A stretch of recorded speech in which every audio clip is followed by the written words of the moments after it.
All right, and Mr. Porter, Yes, Your Honor. and you're on this case as well, is that correct? That's correct. All right, and let me Okay. finish. Here's the thing. Let me finish. All right, and also, Mr. Porter, you're second chair? Yes, Your Honor. All right. So, Mr. Ross, it's the court's understanding that you wish to proceed pro se, is that correct? It is correct. All right, you want to raise your right hand for me? Do you solemnly swear or affirm the testimony you give will be the truth and nothing but the truth, so help you God? Do. All right, you can lower your hand, state your name for the record. James Ross, All right, how old are you? 43, And what is your highest level of education that you've completed? second year in college. All right, are you able to read, write, and understand English? Yes. Are you under the influence of any type of alcohol, drugs, or medication? No. Have you ever been treated for mental illness or any type of cognitive impairment? No. Do you understand why you're here today? Do. And why are you here today? Being accused of aggravated robbery and attempt to defend myself against these charges. All right, do you understand that in felony cases, you have an absolute right to have an attorney? I do. And do you understand if you cannot afford an attorney will be appointed to you? Understand that. And you understand the attorneys that have been appointed to you are Leland McCray and Robert Porter as second chair. Do you understand? I do understand that. And do you understand that the appointed counsels are trained in the practice of felony criminal law and trial practice? Hard for me to tell. Now, here's the thing. I'm asking you questions, and your answers to my questions are going to be appropriate. We're not going to do this thing where we're saying disparaging things against each other. Do you understand? Yeah. So you understand that your attorneys are trained in felony criminal law. Do. And you understand that they're trained in trial practice. Yeah. And do you understand in order to be appointed to represent you, they have to have been approved for appointment levels at the level of first degree felonies? I do understand. And have you discussed with your attorneys your request to represent yourself? Have you discussed with both attorneys that you wish to represent yourself? I have, but before we get to that point, I gave him ample opportunity for, produce any type of defense for these charges, and he's done nothing. He's not. All right, just a moment. So I'm going to continue asking my questions and just, give me an answer. So it's my understanding, and we're back on the record, it's my understanding that you are asking to represent yourself. Is that correct? That's correct. Okay. Did you inform your attorneys that you wish to represent yourself? Okay. Now, do you understand that if you wish to represent yourself, there has to be a written voluntary waiver of the right to counsel? Did you understand? I do. All right. And that must be in writing and on the record. Do you understand? I do. Has anyone threatened you, coerced you, or promised you anything that would cause you to waive your right to have counsel? No, but I have a question. Yes. So would Mr. Porter be still sitting in my second chair with Mr. McCray being relieved? Mr. McCray is not being relieved. Mr. McCray and Mr. Porter are co-counsels on this case. I don't want him on my case, Your Honor. He's moved arbitrarily to my best interest. Mhm. He's not filed a single pretrial motion, Mhm. which relieves me of any type of pretrial maneuvering ability. Mhm. I can't get a fair trial with anything he's done. He's refused to show me my discovery. Mhm. He's secreting evidence from me. I don't even know the case, Mhm. the state's case in chief about any of it at all, and it's been filed. And he's refusing to cooperate with me on these terms. Mhm. Continues to embellish these stories as if I'm being aggressive to him in some way, but not producing anything in lines of the things that I've asked for. So are you saying you haven't seen a police report? I have not. All right. I'm going to continue to go over this. And then if you're saying you haven't seen a police report, I'm sure they'll show you that police It's not report on right the now. Police report. No. it's- Here's what we're going to do. We're going to answer the questions that I'm asking of you. Do you understand? All right. So back to my question. You've informed the council that you wish to represent yourself. Is that correct? That's correct. Now, do you understand that per the indictment, these are, of course, felony charges. Do you understand? I do. Do you understand if the state is able to prove up their enhancements? Well, I'm sorry, let me rephrase. For each one of these cases that are in the indictment, the state has to prove each one of those counts beyond a reasonable doubt. Do you understand? I do. If the state is able to prove those counts beyond a reasonable doubt, and if they're able to approve the habitual offender enhancement paragraphs, your range of punishments for counts 1, counts 2, counts 3, counts 4 are 25 years to life in prison and up to a $10,000 fine. Do you understand? I understand. And do you understand that if they are able to prove the enhancements, there is no eligibility for probation from a jury? Do you understand? I do. Have you received and reviewed a copy of the indictment? No, I have not. All right. Mr. Ross, I'm going to give you a copy of your indictment. And it says, according to Article 25.01, that the district clerk is supposed to. Well, hand that back to me. Thank you. Yaya, if you will please give him a copy of his indictment. Certified And copy let of the me- original. And excuse me, and let me explain something to you. When you have attorney that is representing you, He's not. the attorney will receive that, and the attorney will hand it to you, and that is through the district clerk. But we'll make sure you have that today. All right. Do you understand what you're being charged with in the indictment? Do understand it. All right. But, Do you understand the okay. elements the state must prove? I do, and I object to the indictment. All right. I'm sorry. I object to the indictment. All right. But do you understand do you understand all of the elements that the state has to prove? I do. Do you understand the full range of punishment with regards to each charge? It's what you just explained to me. My question to you is, do you understand the full range of punishment? So for the record, I'm taking that to mean that the defendant does understand. And do you understand you have a right to a jury trial? And if you choose not to have a jury trial, the state will have to agree to a waiver of a jury trial. Do you understand? I do. Do you understand that there will be 12 jurors that will be sitting to hear the evidence in this case? And those 12 jurors must come to a unanimous decision if they're able to. Did you understand? I do. Do you understand that during jury selection, there are available to you strikes and peremptory challenges? I do. Or die. All right. Yes. All right. Then the court will allow the defendant to represent himself.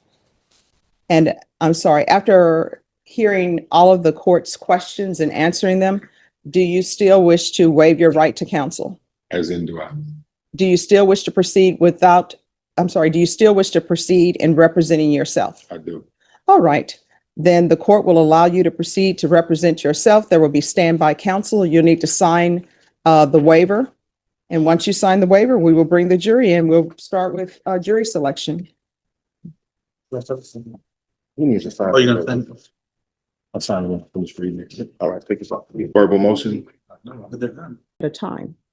After people have concluded speaking, everyone's, One of The witness, all right. It's time. Giving me any information about what's been filed in this case. And that's the reason that I asked before this proceeding began for him to be removed from my case. Also, I would like to bring up that Mr. McCray has threatened my one and only witness with arresting her if she's come to court and testify for me. That's my only eyewitness that has proof that this robbery did not take place. And he told her that if she comes to court, that she stands the risk of being arrested. All right. Have you all printed out the motion? I'm pulling it right now, Judge. Thank you. Judge, we'd also make an oral motion in limine that the defense be barred from inquiring into any kind of criminal history of any of the witnesses. There are no convictions that I'm aware of. One of the witnesses. All right. So time out. One, we're going to let everyone speak one at a time. After people have concluded speaking, then everyone will have a chance to address whatever they wish to address. So you may continue. Thank you, Judge. Judge, we would make an oral motion in limine that the defense be barred from mentioning or inquiring into any kind of criminal history of any of the witnesses. There are no convictions. So we would ask that there be no inquiry into any kind of criminal history or any kind of criminal acts alleged or not. I would object to that, Your Honor, because one of the two of the witnesses that are first and foremost, they get to know my whole background. So these people are holding me, saying that I committed a crime. Their backgrounds need to be able to be ascertained as well. Furthermore, one of the witnesses that he's trying to protect is on probation currently for drug charges. Drug charges to prove that she is a drug addict, so which goes to the credibility of her statement. Furthermore, I also have a motion that I would like to. No, we're staying with this motion, and then if there are other motions, the court And will. in regards to probation, it's deferred adjudication. She has not yet been found guilty of any offense. All right. So with regards to the state's motion in limine, you'll need to approach before asking any question regarding any criminal history. And then at that time, I'll make a ruling. All right, next. And Judge, those are all the state's pretrial motions. I also have a motion I would like to turn in. Now we're on the fingerprint, and then we'll deal with your motion. So with regards to the motion that the defendant be fingerprinted, that will be granted. Prosecutor, The reason for that you see it, I wrote it here. going to explain to you how to file motions. Here.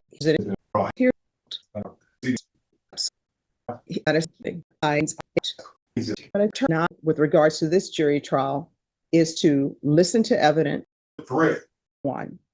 Continuance. I disagree with this on the grounds of have no way to get. I don't have access.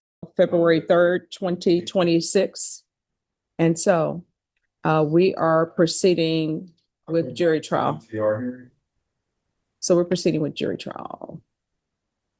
I would like to object because I have no clue of the evidence that the district attorney has against me. Mr. McCray has not made me aware of any of the pretrial motions that were filed. And furthermore, he did not produce a single pretrial motion in this case. And he would not communicate with me regarding anything to do with this case. It's just, it is not any way can be considered fair that this ground we stand on for this contest if I don't know the facts of the case. All right, motion for continuance is denied and the defendant will be fingerprinted. Is there anything else before the jury comes out? Nothing from the state, Judge. All right, thank you.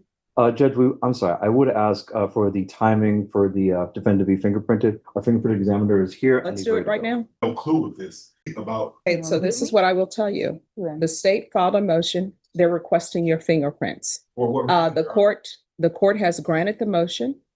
So he's going to take your fingerprints. So please remove that objection. Which I've been denied the opportunity to do. All right, Deputy Laura, if you line the jurors up, please. By three. You don't want me to hear you. We're ready.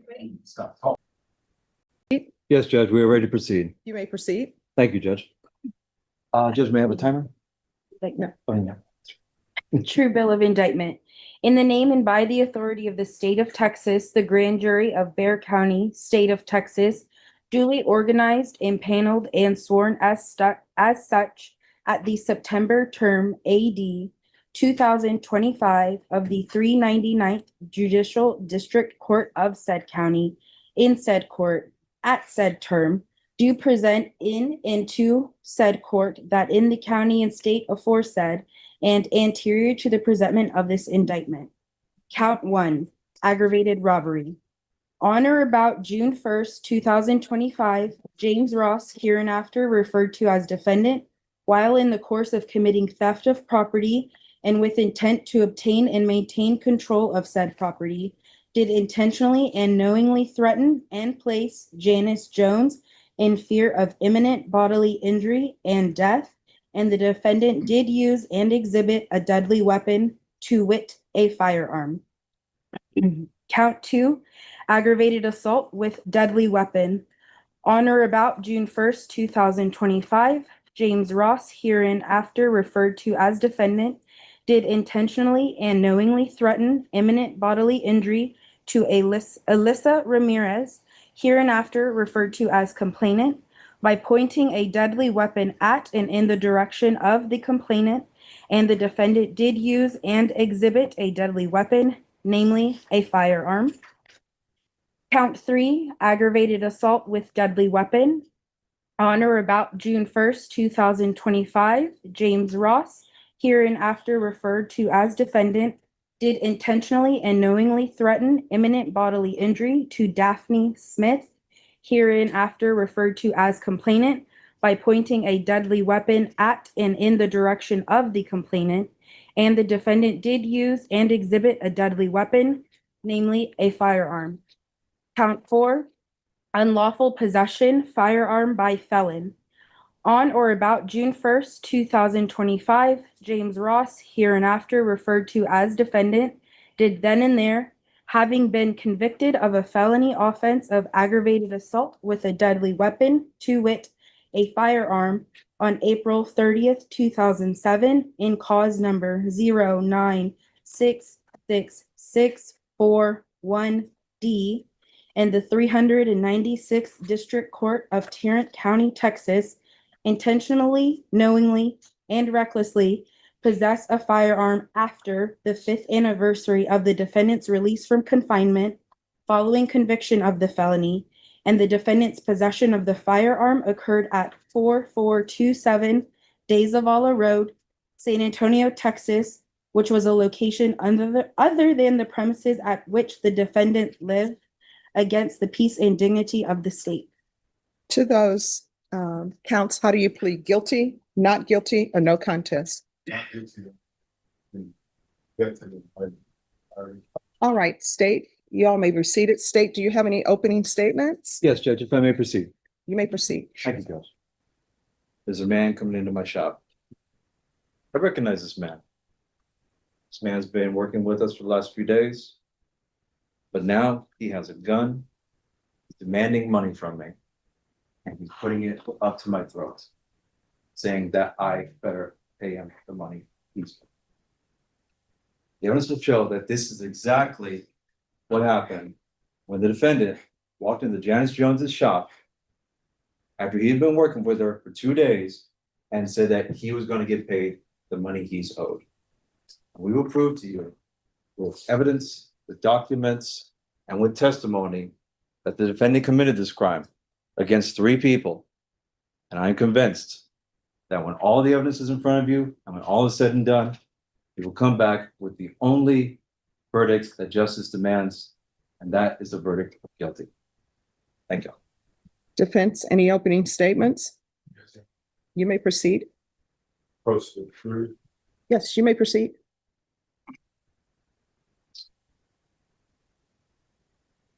Janice Jones is the owner of Alterations and a gift shop on De Zavala Road. She's going out of business. A friend of hers approached me because her going out of business. Judge, respectfully, I'm going to have to object. We're getting into facts that are not yet in evidence. You can say what evidence is going to show, but can't go into testimony. All right, that objection will be overruled. You may proceed. Thank you, Judge.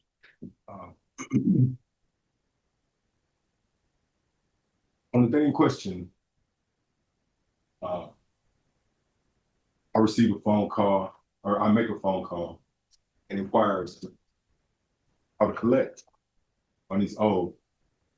I was instructed to, or the defendant was instructed to proceed to the shop on Sunday to collect. And they did. But the owner who instructed him to come didn't have the money that she told him to come pick up. Then they left. Then he went to the car, and as he's leaving, he says to his girl, like, can you please go back into the shop and ask this woman how to go about collecting the money that she owes me? She did. She spoke to this woman. This woman said, bring him back at 6 o'clock and I'll pay him then. 6 o'clock, she did not pay. Defendant got upset, cussed her out, and left. On the way home, the defendant and his girls witnessed the police at high rates of speed going back to where we came from. That's all the defendant knows. There was no intent to this robbery. There was no robbery. There was no weapon. Thank you. All right, state, call your first witness. Thank you, Judge. The state will call Mrs. Lasagna Robinson to the stand. All right, thank you. And there's a small microphone up there for the court reporter to hear. If you'll place that somewhere. Okay, thank you. You plug it in one, Tiffany. All right, can you raise your right hand? Do you solemnly swear or affirm the testimony you give will be the truth and nothing but the truth, so help you God? Yes. All right, you can lower your hand. Make sure you speak in the microphone so the jurors can hear and all of the attorneys can hear. If you'll state your name for the record, please. Lasagna Robinson. All right, state you may proceed. Thank you, Judge. Can I call you Lasagna, ma'am? Yes. Yes. I don't even know who this witness is. All right, your objection is overruled. You may proceed. Thank you, Judge. I think you stated your name for the record. Do you mind if I call you Lasagna or Miss Robinson? Either one. Okay, Lasagna, good? Mhm. Okay, thank you. Lasagna, what is your profession? Custodian of record / paralegal. Okay, and where are you a custodian of record at? SAPD Communications. Okay, what does SAPD Communications do? That's the 911 call center where all the calls come in. Okay, so what would be your duties as a custodian over there? To pull, retrieve, maintenance, to answer upon request, and to appear in court. Okay. If I may approach the witness, Judge? Yes. Okay. Now, Lasagna, I'm showing you what's been labeled as state exhibit number 3. I think you listened to this earlier. Can you tell me what it is? It's the 911 calls. Okay. And how you know there are 911 calls? I listened to it and I initialed and dated it. Okay. And are 911 calls? The defense has not had a chance to review any of this. So this goes to the surprise tactics of the prosecution that I was talking All right, about. do you have a do you have a legal objection? Yes. And what is your legal objection? Yeah, this is information that we were not privy to, Your Honor. All right, you may proceed. That'll be overruled. Thank you, Judge. So these 911 calls, are they made close to the time of the event? Yes, they're recorded in real time. Okay, so they're recorded as they're coming in? Yes, sir. Okay. And is it within the normal course of business for SAPD to create and store these 911 calls? Yes. Okay. And they're made by someone with knowledge? Yes. Okay. And is there a 911, or I'm sorry, is there an SAPD report number that is associated with these cases? It is. Okay. Do you know what that report number is? Yes.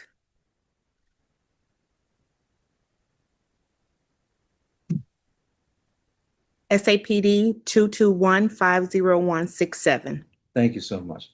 Judge, we would ask that state exhibit number 3 be admitted into evidence.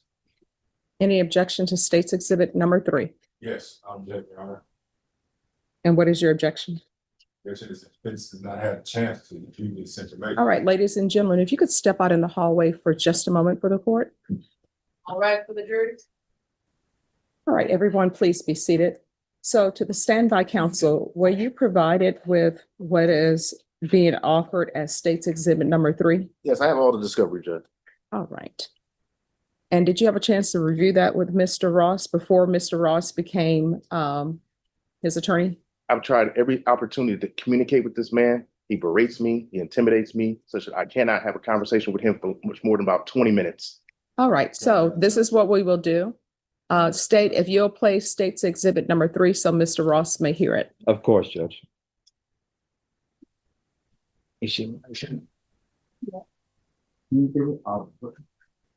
All right, everyone, please be seated. State, you may proceed. Thank you, Judge. We would like to admit state exhibit number 1 into evidence. Is it state Saying- exhibit number? I'm sorry, state exhibit 3, my apologies. No problem. Any objection to state's exhibit number 3? And what are the objections? I can. No foundation to that at all. It doesn't create speculation in their minds, and it's raise prejudice against me. All right, the defendant's objection will be overruled. Can I have parties approach? Thank you, Judge. Would like my objection to be noted.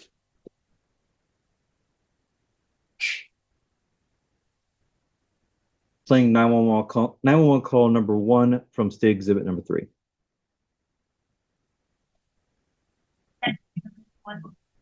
Police, fire, or EMS?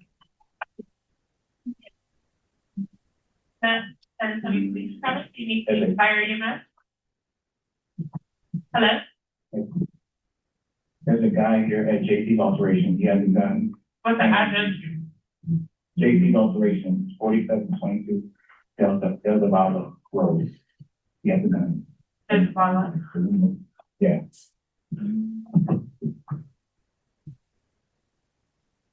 Is he inside the property or outside? He's inside the property, right in the street. 4722 is what you told me. Hello, 4722 is what you told me? Oh, Hello, you told me 4722? yeah, 4722 Delta Valley Road. That's a different location from where you're at. I'm showing you somewhere else. Oh. Let me see if Alteration. JC's alteration. Let me look up the address in a second.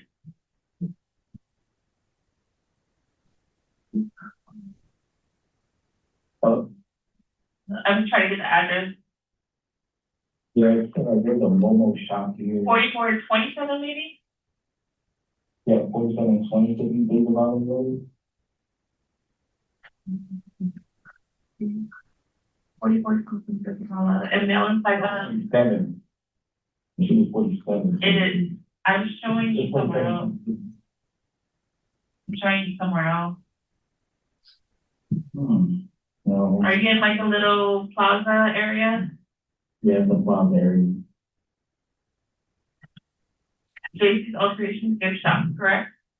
Mhm. Where are you at? Inside or outside or where? Hello?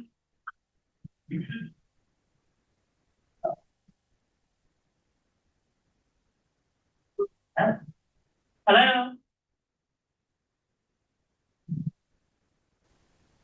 Yeah, it's done.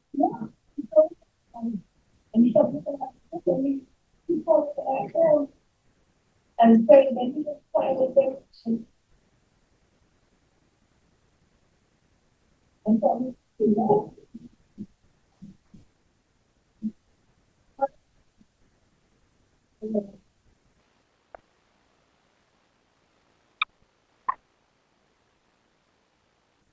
Oh, I was there.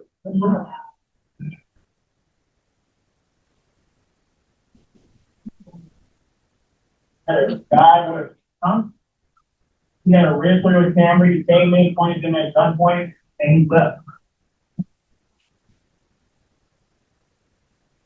Purpose of the record, playing 911 call number 2 on State Exhibit number 3. Say, number one, this is presenting police, fire, or EMS? Yeah, sure. Hello, sanitary police?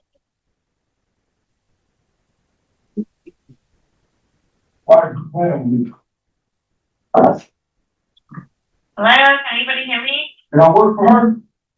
Yeah. Did I work hard for her? Yeah. Did I operate a good faith for her? Yeah.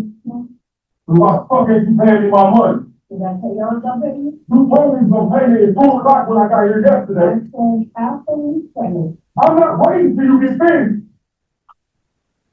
Give me my money. I paid the price and nothing, and then he told us, I tried to explain it. So when how are you gonna pay me today? You ain't gonna think you gonna pay me today? Yes, I did. Well, what's the problem? Why did I send your message telling you to have send you? I sent it to you. But I couldn't put it in there until later. I have to wait until Friday. Let's see you again. When you called me, Let's see you again without my money. I'm not playing with you. You took my gentleman for weed. I've been a gentleman and kind with you all the way through this process. I went hard for you. And this how you do me? Give me my fucking money. I know the tour guy and I know what to do. Don't fight when you come on.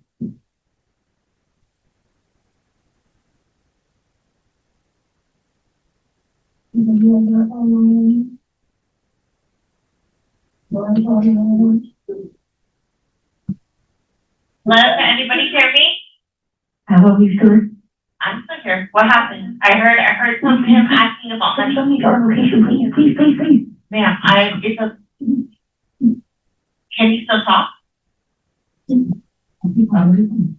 Okay, can you guys speak freely or no?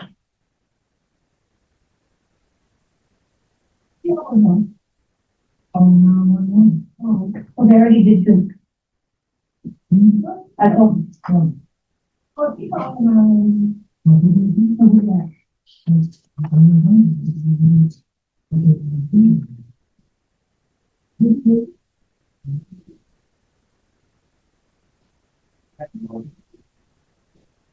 Yes.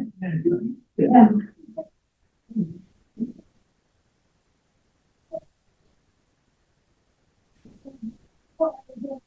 I thought I was going to hear it. Ma'am, listen to me. Can you hear me? Ma'am, can you just send somebody else's location? We're at gunpoint. Can you just send somebody else's location, please? Listen to me. I have to call If someone you else. keep that on the phone, you're gonna. Okay, listen to me. Is he white, black, or Hispanic? Black.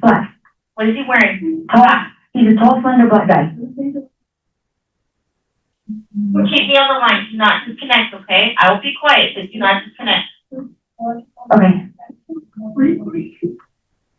Yes.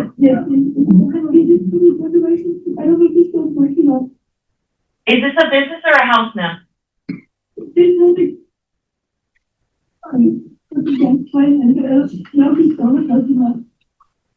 Ma'am, is this a business or is it a house? I heard call cars. Let's see that.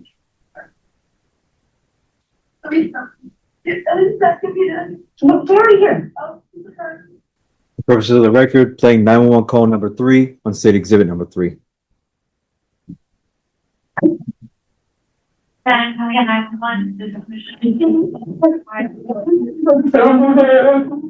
can't understand you. Do you need a police, fire, or an ambulance? What is it, Mom? What is it? Do you please?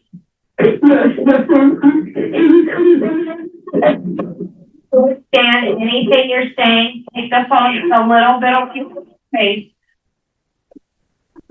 That's my hand, but I don't know if he's still in the first one. Where are you?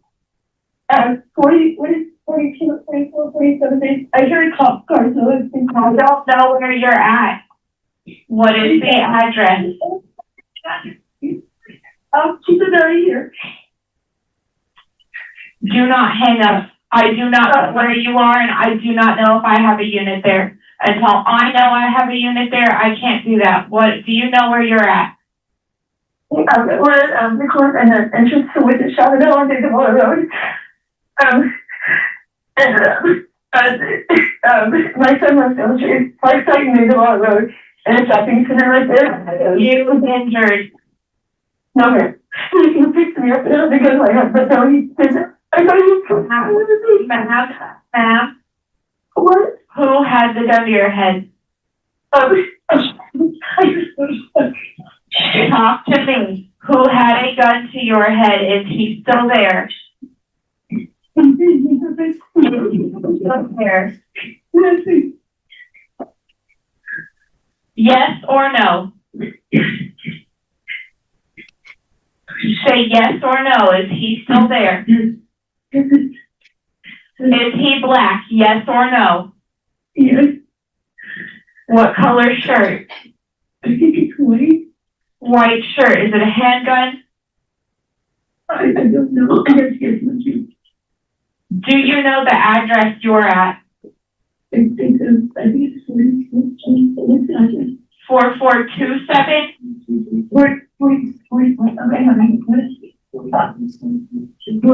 4722 Bigelow Road in the east, and my friend said that the cops are here. You are for sure at 4722 De Zavala. 427 Bigelow, is that correct, Sean? Sean. What is your name? My name is Daphne Dalton Smith. Where is the mail? I just came to the store, but I expect you to go over on the side. He is outside. I don't know what to Do you know anything? I don't know because you picked me up and I was in my Do you know who he is? it was James, oh no. James, unknown last, how old is he? 20s, 30s, 40s? I think he's right there, like 40, maybe. I know he's been in jail before, so. 40s, Daphne. Daphne. Okay. What did you ask me, sorry? How do you know him? He's helping us move, her business, Where are you at? JC's alterations. JC Alterations? Yes, ma'am.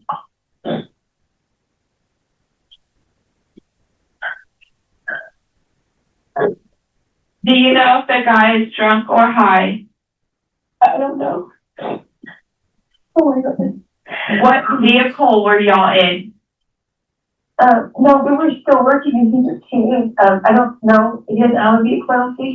You're not making sense. What's your phone number? It's 210-851-2161. 2161. Do you see the officers outside? Okay, let me look at this. Oh yeah, just a minute, thank you. Can you speak to my officers? Okay, yes, did you need to speak to him or? Who are you talking to? Okay, hang on just a second. And 911, I'm working on it right here. Hello? I'm sorry, who is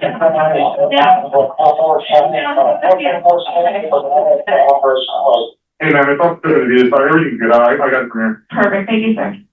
No problem. Judge, we'll pass the witness. Defense? Yes, Your Honor, I have a question or two. Oh, you may proceed with your questions. Ma'am? Yes. Hello. Hello.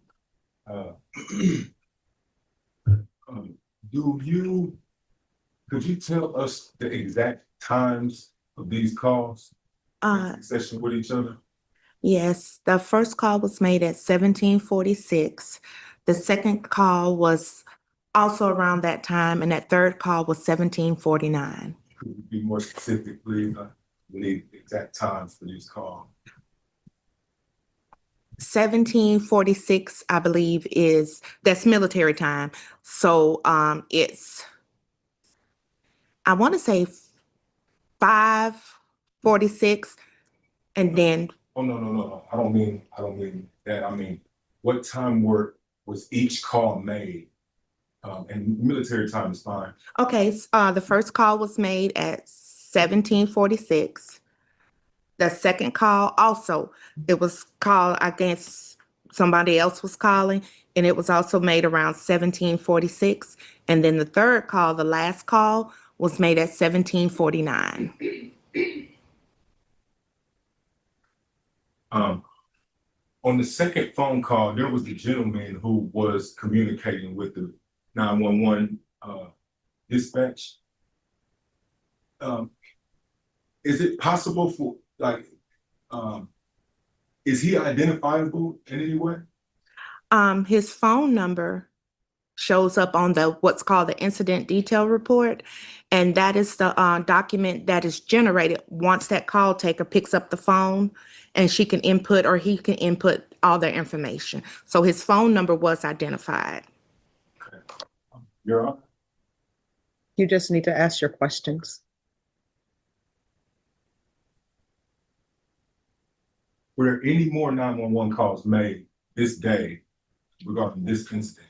No, Or just those three? just those three. Okay. Were each of these three phone calls made from the same number or all three different numbers? I can't recall. Two of them did come from the same number inside of the shop where the callers were coming from. That first call, which was the gentleman, it was made on a different phone number. Okay, so two of these calls were made from the same phone number? Yes, So that means that one phone call was made and then it was a disconnection.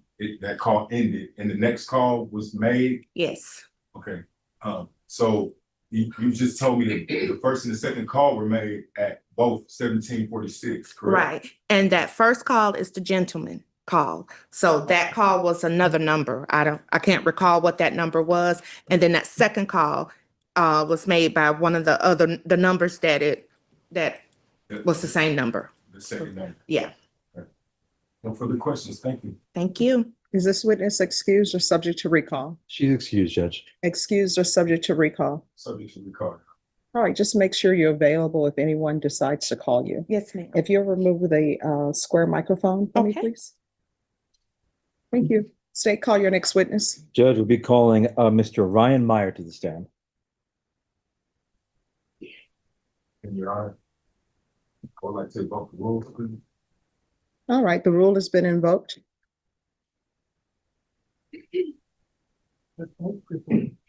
Yes. See the witness from right there now? All right. Can you raise your right hand for me, please? Do you solemnly swear affirm the testimony you give will be the truth and nothing but the truth, so help you God? Yes, ma'am. All right, you can lower your hand, state your name for the record. Ryan Meyer. All right, state you may proceed. Thank you, Judge. Mr. Meyer, how are you currently employed? Sorry. How are you currently employed? With the Bear County Sheriff's Office. Okay, I can kind of tell by the patch right there. How long have you been working for BCSO? About 2 years. Okay. And in what capacity have you been working for BCSO? As a clerk of records and a fingerprint examiner. Okay. Take us through, how long have you been a fingerprint examiner? About 1.5 years. What kind of training or like continuing education or classes you have to take in order to become a fingerprint examiner? 40 hours of classroom training and then constant on-the-job training. Now, this is going to be kind of a guesstimate, but how many fingerprints do you think you've rolled in your career? Rolled? Yeah, or fingerprints taken?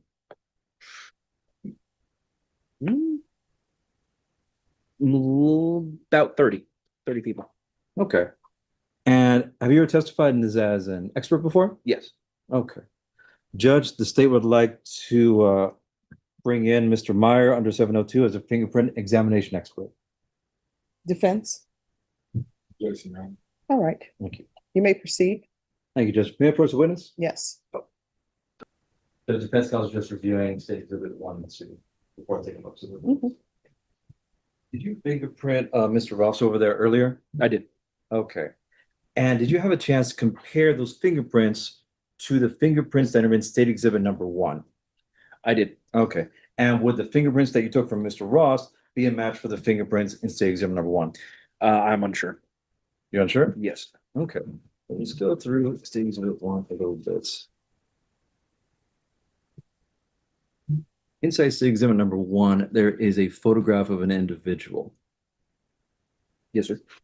And actually, let me move over to state exhibit number. Let me move to state exhibit number 2. Is this a copy of pages from state exhibit number 1? Yes, sir. Okay. And in state exhibit number 2, are there photographs that have been taken? Yes, sir. Okay. And in those photographs, there's an individual, correct? Yes. All right. Do you see an individual that matches that description in this room? Yes, sir. Okay. Can you point him out for the jury? The defendant, Okay. gentleman in black. Let the record show that the witness has identified the defendant. And Judge, we would ask that state exhibit number 2 be admitted into evidence. Any objections? No objection, Your Honor. State's exhibit number 2 is admitted without objection. Thank you, Judge. Permission to publish? Granted. Thank you. All right, so Ms. Meyer, let's walk through state exhibit number 2 for the jury, because I have not figured out how to use the docu thing over there. So let's open that up. So on the second page, there's a series of photographs. Is there a person named there? Yes. Okay, what is the name? James Ross. All right. Is there a ID number? Yes. Okay, and what is that ID number? Right. Let's move to page number 3 of that. Can you tell me, what am I looking at here? I'm blanking on the name. It's okay. Does it look like the what's written? The right here? judgment page. Okay, Thank you. so it's a judgment. All right. Is there a cause or a case number on that judgment? Yes. Okay. And what about, is there a name on that judgment? Yes. What is the name? James Ross. And what is the case number? 0966641 Delta. Now on there, I see there is a charge. Could you read into the record what that charge is? Aggravated assault with a deadly weapon, to it a firearm. All right. And on there, there's a date of the probation order and a date sentence imposed. What is the date of the probation order? October 24th, 2005. And what is the date of the sentence imposed? April 30th, 2007. Thank you so much, man. Up there in the style of the case, what is the name of the court and the county of the court? It's like, excuse me, the 396. It's like the 396th District Court of Tarrant County, Texas. Okay. Thank you so much, Ryan. Yes. We'll pass the witness, Judge. Defense? Yes. What the district attorney just presented to you, can you state for the record again the years? For the sentencing and the, I'm sorry? For exhibit number 1, what were the years of this charge? What was the date? I believe it was October 24th, 2005. 2005, I believe so. 2005 being like 30 years ago. Yes, sir, 21. What about the dates on the second? That was in 2007. I don't remember the exact date and year, Okay, so again, we're talking about month of 20 day. years ago. Yes.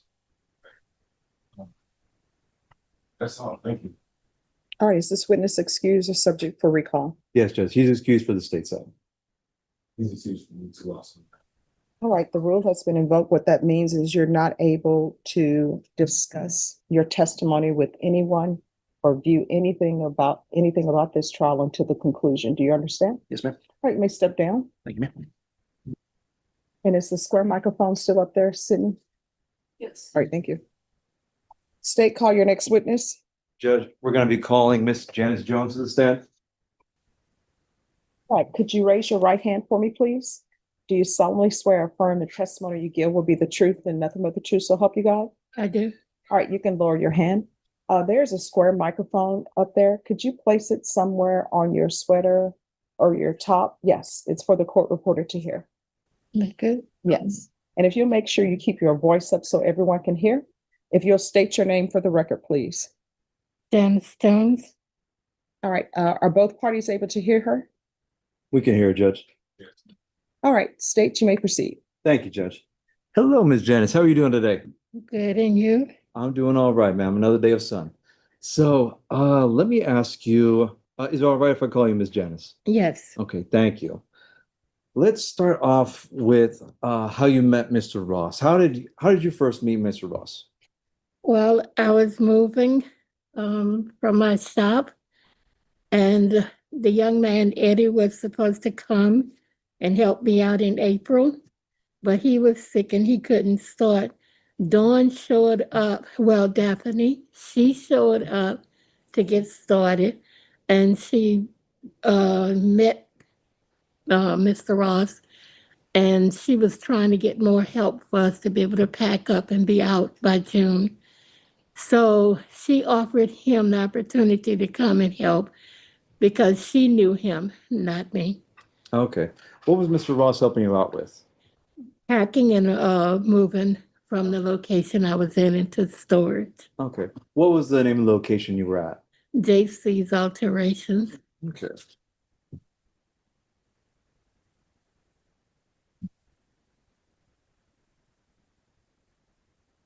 May I approach the witness, Judge? Yes. Ms. Janice, I'm showing you what's labeled state exhibit number 4. Can you tell me what this is? This is my shop. Okay. And no doubt or question that this is the shop that you were working at Yes, that's where I work. on the day of the incident? Yes. Okay. Judge, you asked state exhibit number 4 be admitted to evidence. Have you tendered? Yes, Judge, I've shown it to him. Defense, any objection to state's exhibit number 4?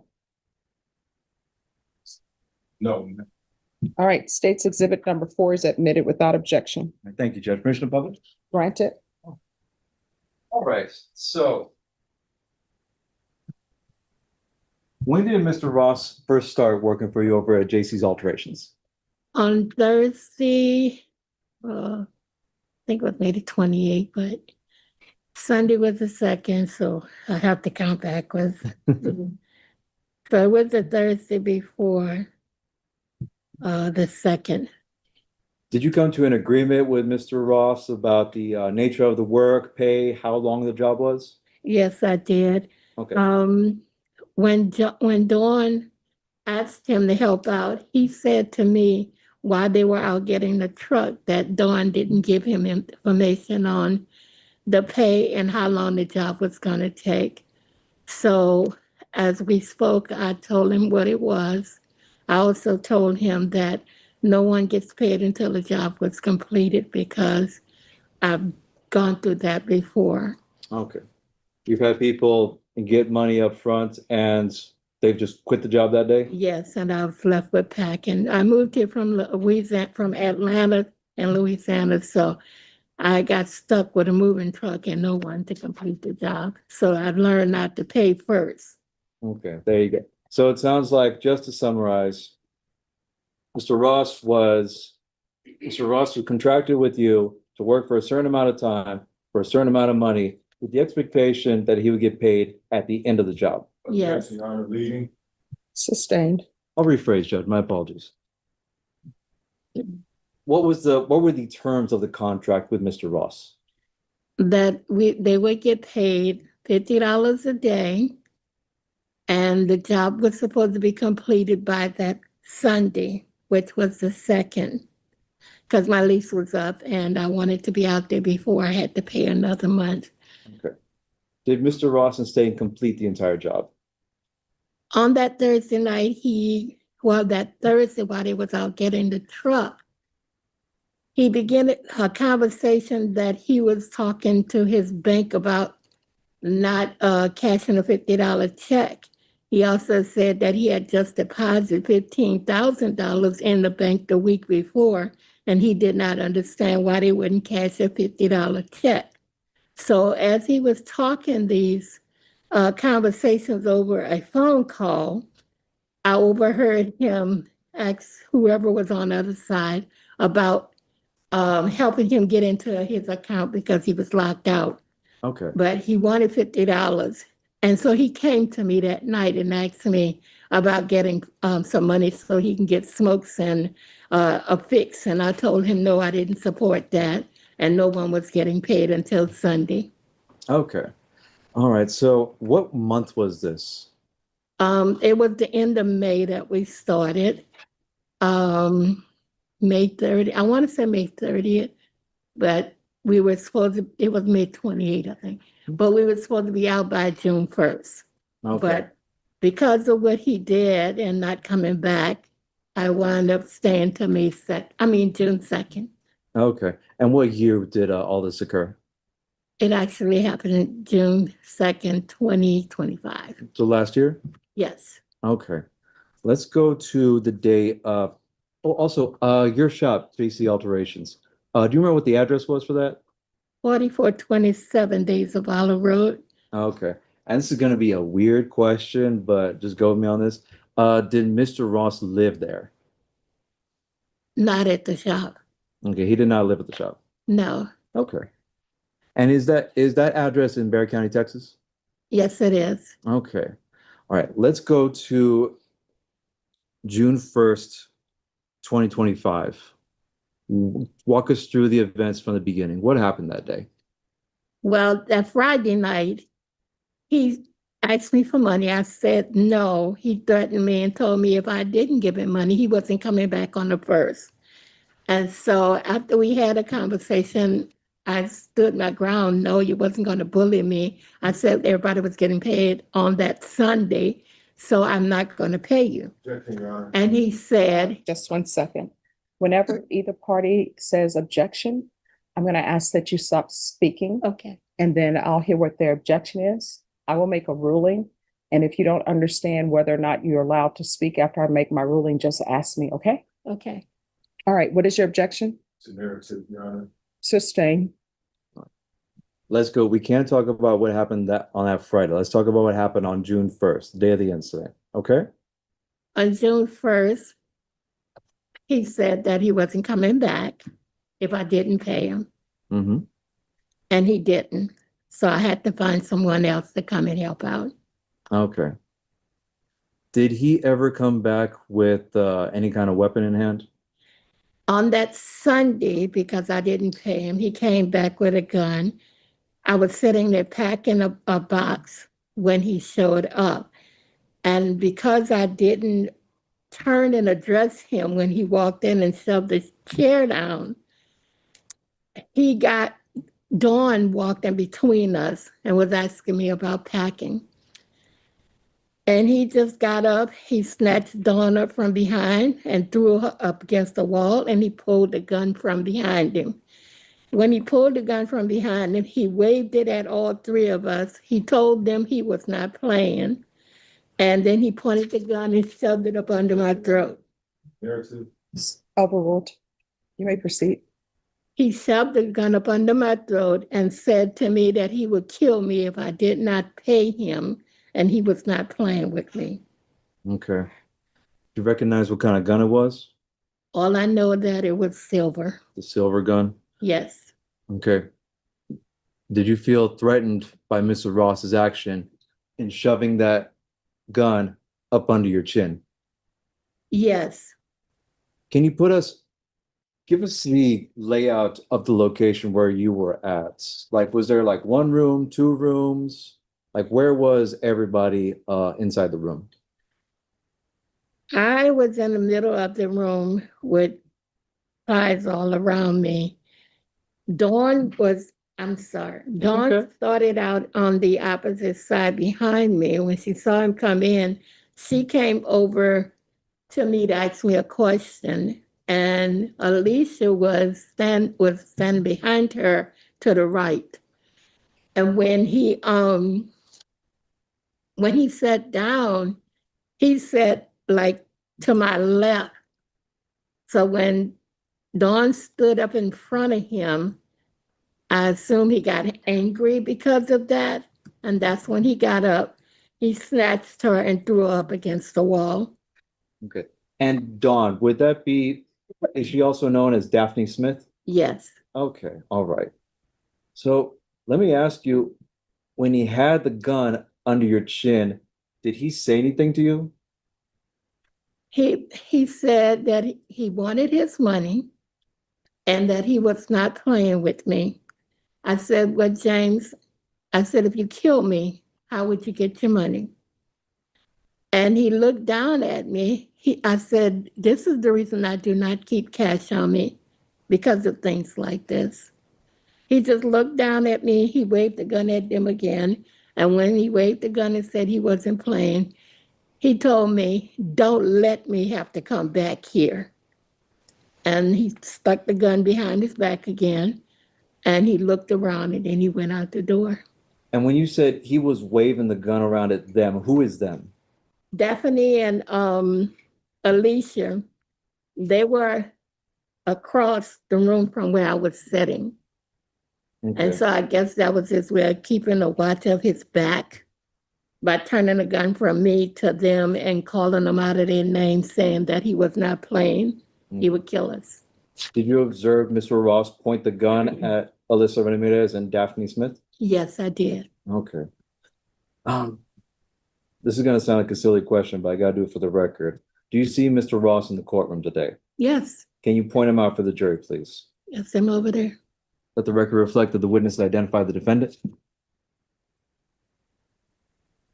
All right. So after he left, what happened?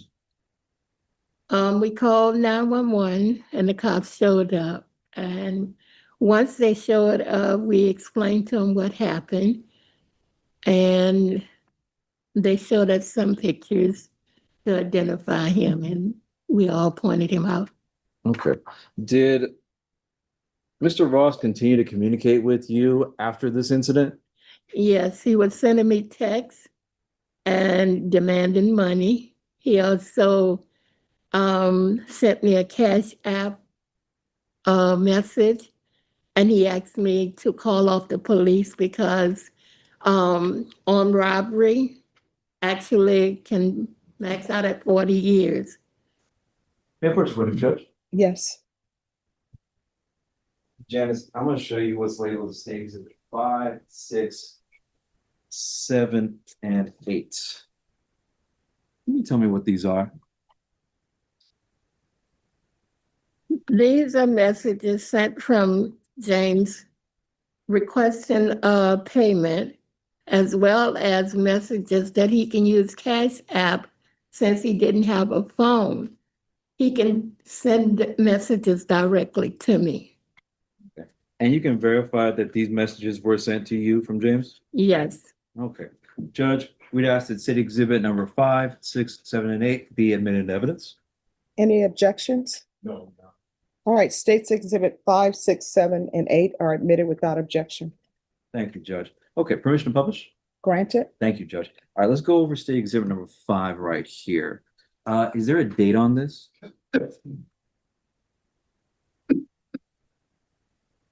This one was June 2nd.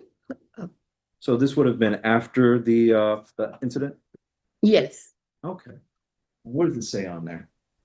He said, so you're really not going to pay me for the work I did for you, which was the business had not completely finished the packing and the moving. So like I told him, I was not going to pay until we finished, and everybody got paid at the same time. And Mr. Ross did not complete the job. No, he didn't come back after Friday. Okay. Let's look at state exhibit number 6. Can you tell me what that is? This one. Let's see, it's gonna be this one right here.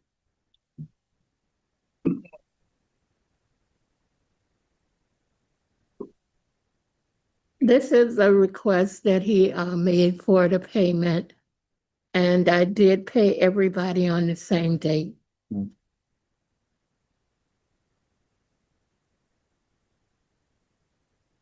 Let's look at state exhibit number 7. What is that right there? This is a text on the 6th of June. And I thank him for helping me move. So he did get the money that he That's the demanded? payment, yes. Let's look at state exhibit number 8. What is that right there?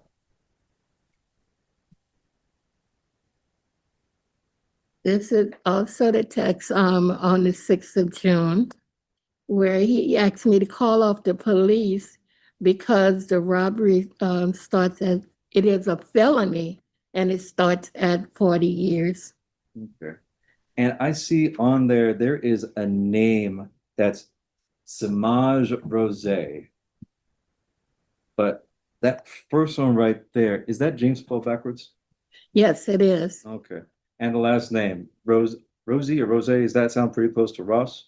Yes, it does. And this is James Ross that's sending these messages? Yes. Okay. On one of the texts, he stated that it was James Ross, and that was his Cash App. Okay. So he is on here asking you to call off the police? Yes. Because of the aggravated robbery? Yes. Thank you so much, Janice. When the incident happened, Ms. Janice, were all 3 of y'all in the same room? Yes. Okay. Where was your back to? Was it to the wall or to the entrance or? My back was to the wall. The entrance was to my left, and I was facing another wall in front of me. Okay. And you described the firearm as a silver firearm. Was it a big firearm or a small firearm? It was a small one. Okay. Okay. Judge, we'll pass the witness. All right, defense. Hello, Ms. Jones. Hello. Can I stand up there? I there's a better way I can't see. Yes, you may stand. Okay. I'd like to ask you a couple questions. First being, was there a time before this incident that the defendant, I'm gonna refer to myself as third person, that the defendant asked you if you could cash at him or the money's owed so that he wouldn't have to come to your shop Was that before or after the incident? before that? No, I requested a cash app from him to pay him before the incident. When did you request cash app from him? On that Saturday before he came with the gun, Saturday before the incident. which is the first. Okay. So you sent him a text message requesting his cash app? Yes, I did. He sent you his cash app in response? Not till after he pulled the gun on me. Okay, so he allegedly pulled his gun on you when? What day was it? On Sunday the 2nd. On Sunday the 2nd? Okay. And so you sent him a cash app requesting his cash app address. No, I did not. I sent him a text back from his request for payment.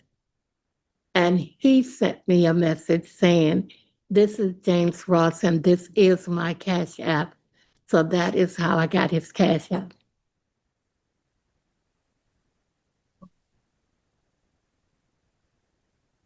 So when did you actually send him money for work done for you? The job was completed on the 4th and everybody got paid Did you pay him on the 4th. for? No one got paid on the Sunday because we were still working, and that was on the 2nd. And we did not complete it till that Tuesday. So you paid him on the 4th, which what day is that Sunday? No, Sunday is the 2nd. So the 4th would be like Wednesday? No, Tuesday. Okay. So when you paid him on Tuesday, had the incident already taken place where he allegedly robbed you? It took place on Sunday, and he threatened me and told me, "Do not make me have to come back here." And due to that threat, you called the police and said that he robbed you, correct? Him pulling the gun on me on Sunday. All right, that'll be overruled. On Sunday, when he came and he put the gun to my throat, that is when I called the police.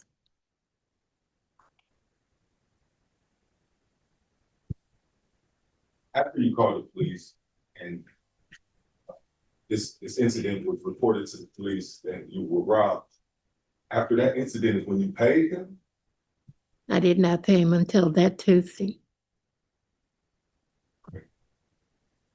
So the defendant works for you. Let me make sure I got this right. Okay.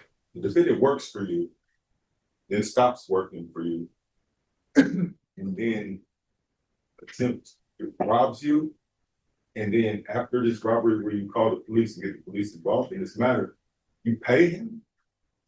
I paid him because the promise was everyone would get paid when the job was completed. And you did the work, and since he did the work, I kept my word and I paid him. So, now I want to switch gears a little bit, if I may. Do you remember the day that he first started working for you? Yes, I do. What was your interaction with him? What was his vibe like? How did you two interact with each other? Well, on the first day is when they were out going to get the moving truck. And we sat and we was talking, and he began talking negative about Dawn and Alicia. And I began to tell him Excuse me. about God. Well, my question was, how were you and the defendants? I'm not asking specifically about the conversation that you shared, but did you feel comfortable with him? No, I did not. Did not? No. Um, did you have cookies there for the defendant that day and the rest of the workers? I ordered lunch for the group that was working. This way we can get it done. And they did not have to leave. They can take a break, eat and drink. So no one had to go out and purchase anything. I even fed him because he said that he was hungry and his cupboard was low at home. So again, I asked, did you have cookies there? Cookies. I had cookies, I had sandwiches, I had wraps, I had drinks. I literally did a catering for each and every one to have something to eat for 2 days. Right. Okay, now. It's the defendant's belief that you two were establishing a good relationship. The defendant is under the impression that he was in love with your shop. He was impressed by your, artifacts. He was impressed by your paintings. He was impressed by your carpet and the entire shop. Did you get that feeling from him? Did he express that to you?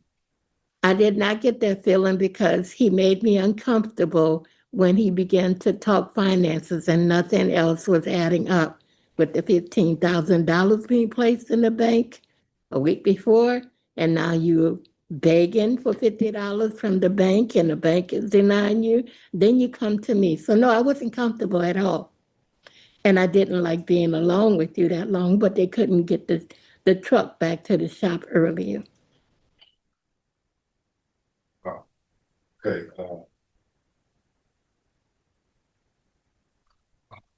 So at the end of the first day of work, when you did not feel comfortable with this man,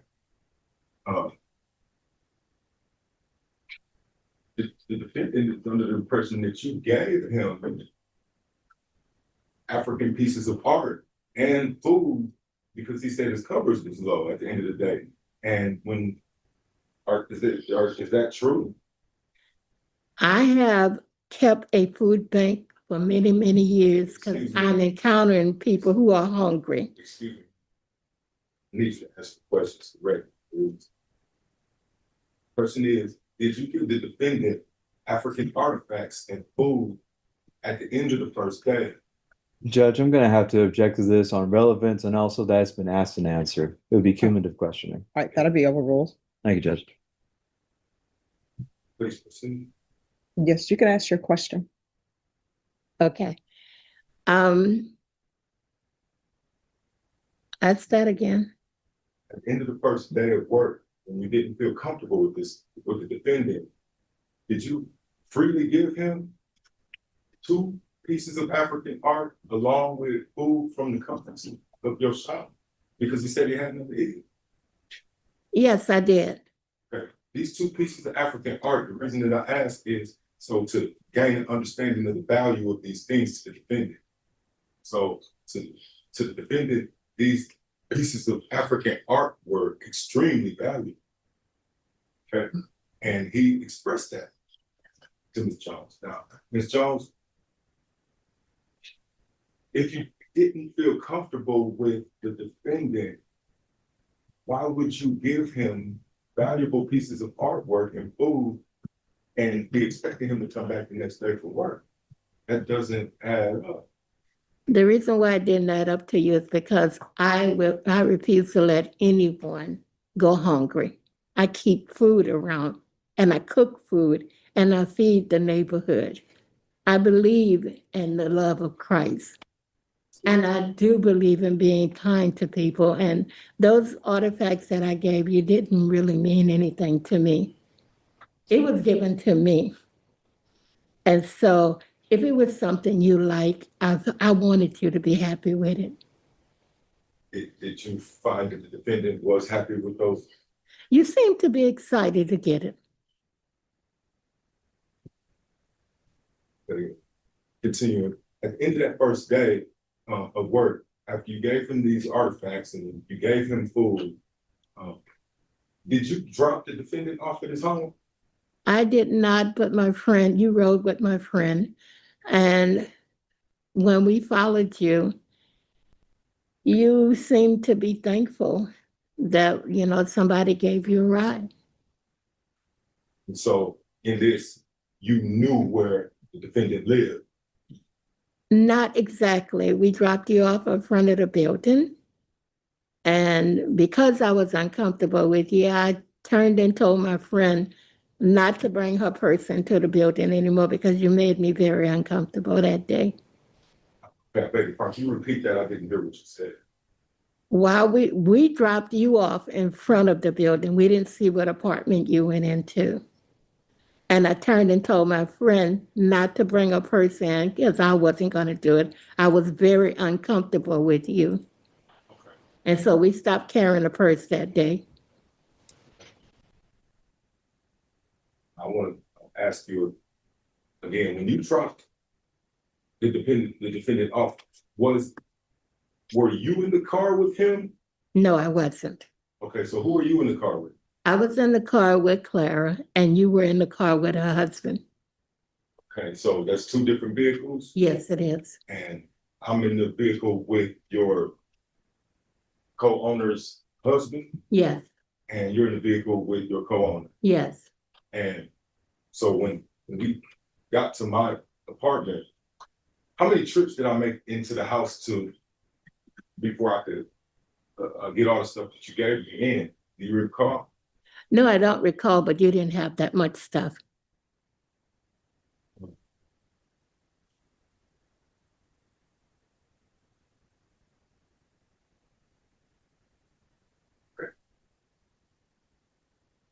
More to now, let's switch gears again to the day of this alleged incident. Actually, a day or two before. Okay. Did the defendant contact you and by phone and ask you how was he to go about collecting payment from you? I don't recall. Defendant is in belief that he did. Okay. And the response, so you don't recall giving him a response of come to the shop at 2:00 Sunday? Oh, yes. No, I said I would pay you on Sunday. I said at least by 2 if we complete the job. That was in thinking that everybody would be done by Sunday, not that you were going to not show up on Saturday because I'm sorry now. I don't mean to be rude at all, so please forgive me if it sounds as such. But the question is, do you recall a conversation where you told the defendant to come to your shop Sunday at 2:00? yes, I do now. Did the defendant come to your shop at 2:00 Sunday per your instruction? No, not No? 2 o'clock Sunday. You came with the intent to rob us because we were supposed to be finished Saturday. Your Honor, can you please ask the defendant to answer the question? All right, if you'll just listen to the question and answer the question, and then if the state have more questions to ask you, they'll have an opportunity to ask you. Okay. All right, you may proceed.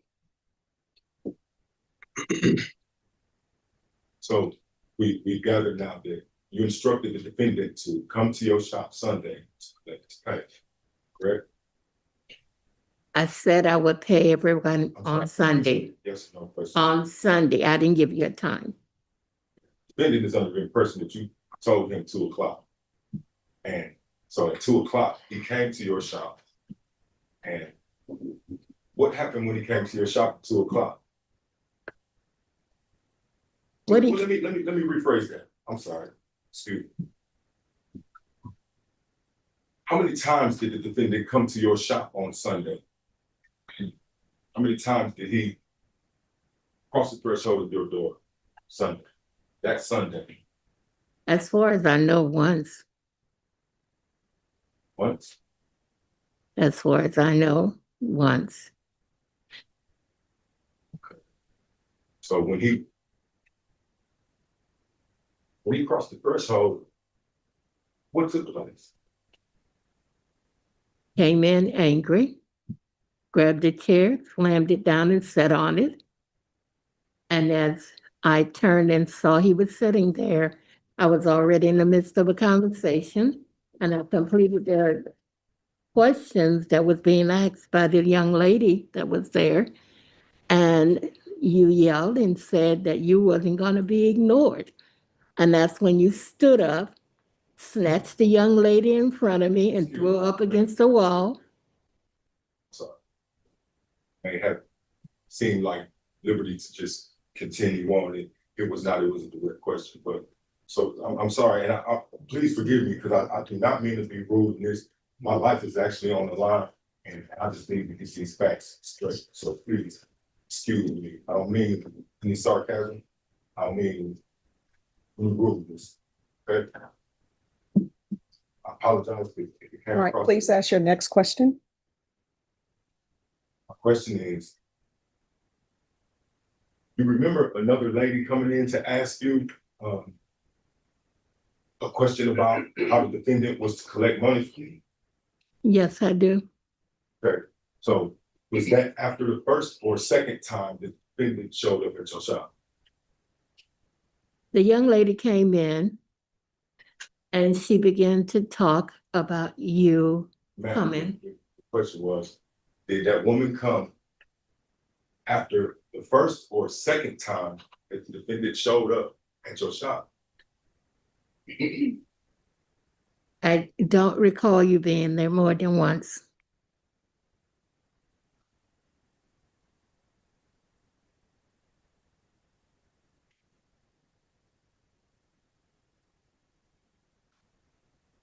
So you don't recall the defendant walking out of your shop and the woman coming in asking you? I recall the woman coming in and I told her that my business was with you, not with her. If I had to speak with anyone, it would be you. And then you came in angry. Ma'am, just to, I'm sorry, but I feel the need to aid in your memory of the day. Am I allowed to do that? Okay. So the woman came in after I left and I instructed her to come in and ask me. Judge, I'm going to object to that. Counsel is testifying. Okay. Sustained. You can ask your question, please.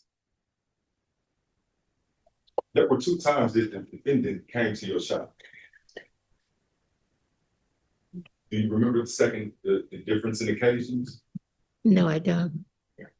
So, but you do remember that you told the defendant to come to your shop to collect money I told him, on Sunday. I told him everybody would be paid on Sunday when the job was completed. And the job was not completed. Nevertheless, time you gave the defendant was 2 o'clock.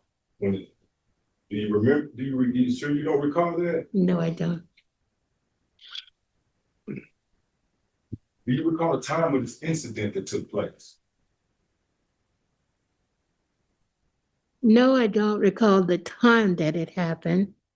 I just know that there was a few people back and forth in and out of the shop.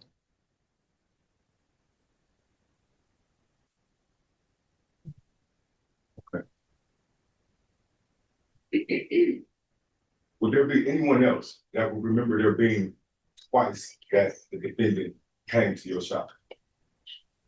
I'm not sure. I can't speak for anybody else.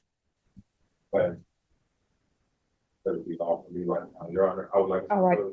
Any questions? A few questions, Judge, if I may proceed. You may proceed.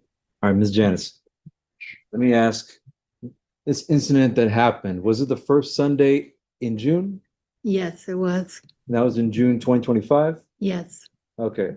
Would it surprise you that the first Sunday in June is June 1st, not June 2nd? No, it wouldn't surprise me, but yes. Okay. So when you said that this happened on June 2nd, did you mean June 1st? Yes. Okay, thank you. So let me ask you, defense counsel is bringing up the fact that you gave him, that he thought he was comfortable with you, but you clearly said you felt uncomfortable with him. Yes. Okay. I gotta ask you, Ms. Janice, if the defendant made you uncomfortable, why did you allow him to continue to work for you? I had to be out of that location by the first of the month, otherwise I would have to pay another month's rent. And Dawn and Alicia introduced him, and by them spending time with him, I'm one of those people. I believe everybody deserves a second chance. And if it was somebody they know that needed help, I was willing to help. Okay. Was that also because you already had like a business arrangement with him? Yes. Okay. I mean, objection, Your Honor. Basically, he worked Hold on. really well. Hold on one second. Judge. Oh, I'm sorry. Leading. All right, the objection to leading will be sustained. Thank you, Judge. I'll rephrase. Ms. Janice, how did it make you feel to have given the complaining witness, I'm sorry, to given the defendant artifacts, giving him cookies, but still have a gun put under your chin? How did that make you feel? Well, I was believing God was going to work things out. So I didn't fear him. It was just I didn't trust him. And in a weird way, I really did appreciate him because he worked really hard. He packed up, he moved stuff. And if it wasn't for him, we probably wouldn't have gotten half as much done that quick. So he did a good job for He the did a teamwork. great job. Okay.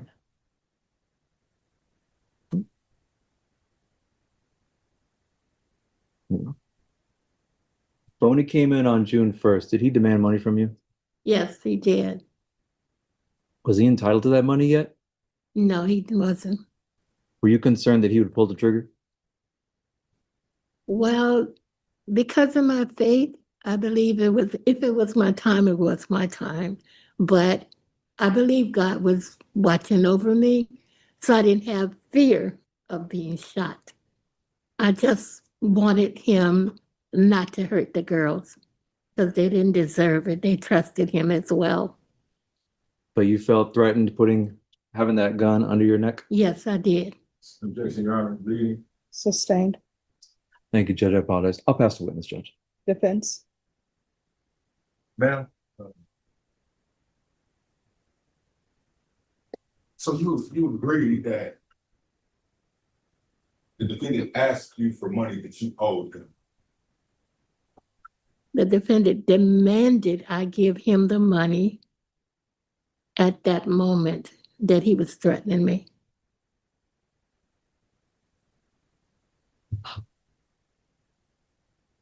Do you agree with that the money was owed to him?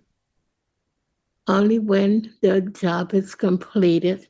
You can't work for any company and expect for them to stop their pay week and pay you then. No, you left on that Friday before the weekend. True. And as to that, let's switch gears to that.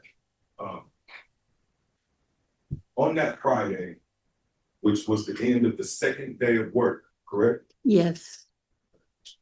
How was Ross' performance from the moment he walked in? The earlier part of the evening, he worked great. You did an excellent job, and I was really happy to have you there doing the work that you did. But in that afternoon, well, later that evening, is when your attitude changed. Oh, you asked me? You answered the question. Thank you. Okay. So at the end of that workday, what was the last part of work done before everybody made it back to the shop, before everybody went home? What was the last task completed?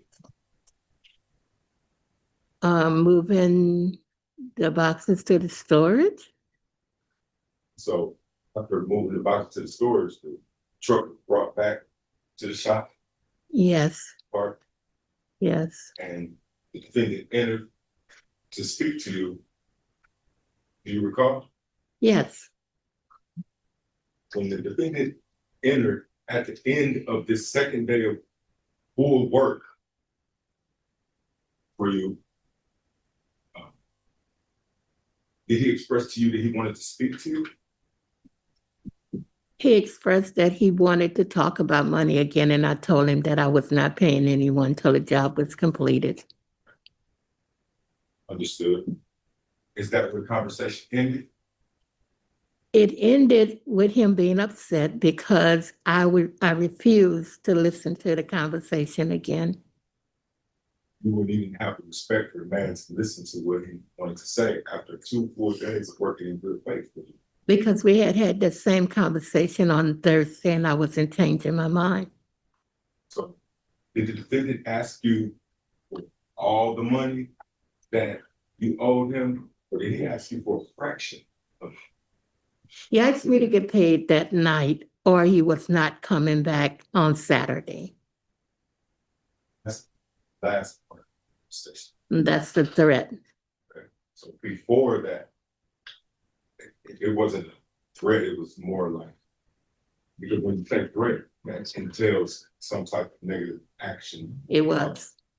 By not coming back to form you, not negative actions. So it's bringing up the agreement.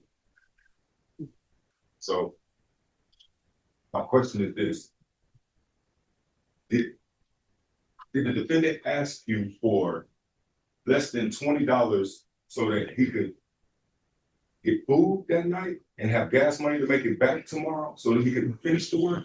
Or did he ask you for an entire day's pay or his pay in full?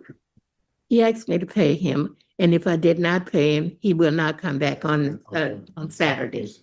Please answer the question directly.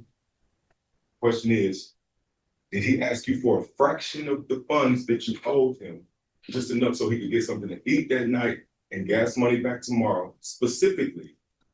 Or did he ask you for all the money that you owed him for working? He asked me to pay him for the work or he was not coming back. Okay. Let me rephrase. Did the defendant at all ask you for a fraction of his pay? Judge, I'm going to object. This has been asked and answered. We're in cumulative questioning now. Sustained. Thank you, Judge.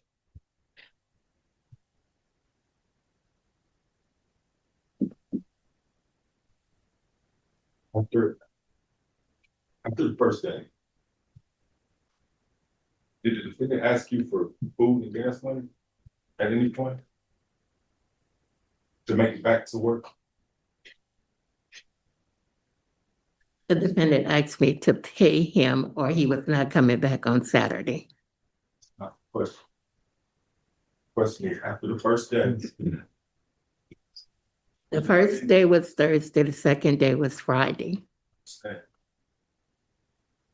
first day, the defendant asked you at any time for gas money and food so that he can make it back to work the next day. The defendant told me that he had to show his girlfriend he was working somewhere. It's a yes or no question, man. He had to prove he was working somewhere. Please ask it. All right, if you'll ask your question and if you'll listen to the question and just answer the question. All right, ask your question.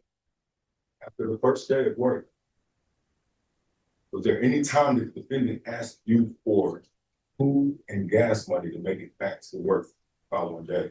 Defendant asked me to pay him, or he wasn't coming back. She's not answering the question. And Judge, again, I'm gonna object. This question has been asked and answered multiple times now. All right, the objection from the defense is overruled. The reason it is, so we understand that at the end of the conversation, the defendant said to you that if you don't pay me anything at all, I'm not coming back to work for you tomorrow. Is that how conversation went? Conversation was he needed to be paid so that he can prove to his girlfriend that he was working somewhere. And if I did not pay him, he was not coming back that Saturday. Now, you understand that that's not what you told the detectives. You told the detectives that. Judge, I'm gonna get into improper impeachment. Sustained. Thank you, Judge. So had the defendant decided to not ask you for money at the end of the second day, you were perfectly fine with him coming back the next day to complete the job? Yes, I was. So he did exemplary work for you, correct? Yes, he did. That's all for now, Your Honor. All right, any further redirect? No further questions, Judge. May this witness be excused. All right, is this witness excused or subject to recall? Subject to recall, please. All right, the rule has been invoked. You're not allowed to discuss your testimony with anyone. You're not allowed to view anything about this case. Do you understand? Yeah. And that rule will remain in effect until this case is concluded. Do you understand? Yes. All right, if you will remove your microphone. Oh. Thank you. So do I stay for today? Oh, no, you can leave for today and go back home for today, okay? Okay, All right, thank you. All right, ladies and gentlemen, we're going to take our recess for today. We're going to start tomorrow at 1:30. And remember my previous instruction about when to arrive because the parking garage fills up fairly early. The reason why we're starting at 1:30 tomorrow is I have some more cases that are unrelated to this case that I need to take care of. Remember my previous instructions. Everything that you need to know about this case is to come from inside this courtroom and nowhere else. Do not even think about this case unless you're sitting in those chairs. Does everyone understand? Yes. All right. All right, everyone, please rise for the jurors. All right, guys, we're going to go on the record. The court is calling 2025 CR 011026 State versus James Ross. Can I have parties announced? Brandon Prater for the state. Laura Espinoza for the state. Thank you also for the defense. Leland McCray, stand by. Reporter, stand by. All right, so, Mr. Ross, I'm going to have your standby counsel explain to you what standby counsel is and their duties. So have you all had a chance to let him know what that is? Either one of you? I would say that generally speaking, my understanding of it is if you have a question or a concern, in any way I can help you, I'm here to help you, but I will not be making any statements on the record in terms of any legal objections, arguments, cross-examination, or questions. As you've seen so far, I'll pass you notes if I think it's helpful. You use it as you see fit. And then also for the record, your witness that you want to have been subpoenaed. So if you ask her to be here, she'll be here.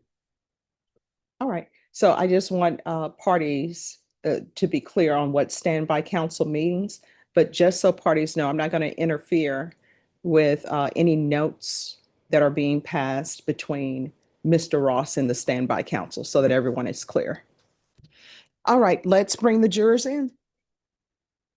All rise for the All right, state, you may call your witness. state calls Christian Benavides. Could you raise your right hand for me, please? Yes, Do you solemnly swear or affirm the testimony you give will be the truth and nothing but the truth, so help you God? Yes, ma'am. All right, you can lower your hand. Just make sure you keep your voice up so everyone can hear. Yes, ma'am. State, you may proceed. Thank you. Mr. Benavides, are you a resident of Bear County? Yes, ma'am. How long have you lived in Bear County? 34 years 4 years. How are you currently employed? with the San Antonio Police Department. How long have you been employed with the San Antonio Police Department? 2 years, 11 months, 3 years next month. What have been your duties over the past nearly 3 years? Calls for service, patrol duties, making arrests, traffic stops. Are you considered a patrolman? Yes, ma'am. Are you a certified peace officer? Yes, ma'am. What kind of education is required to become a certified peace officer? I believe high school education, Do you have any specialized trainings?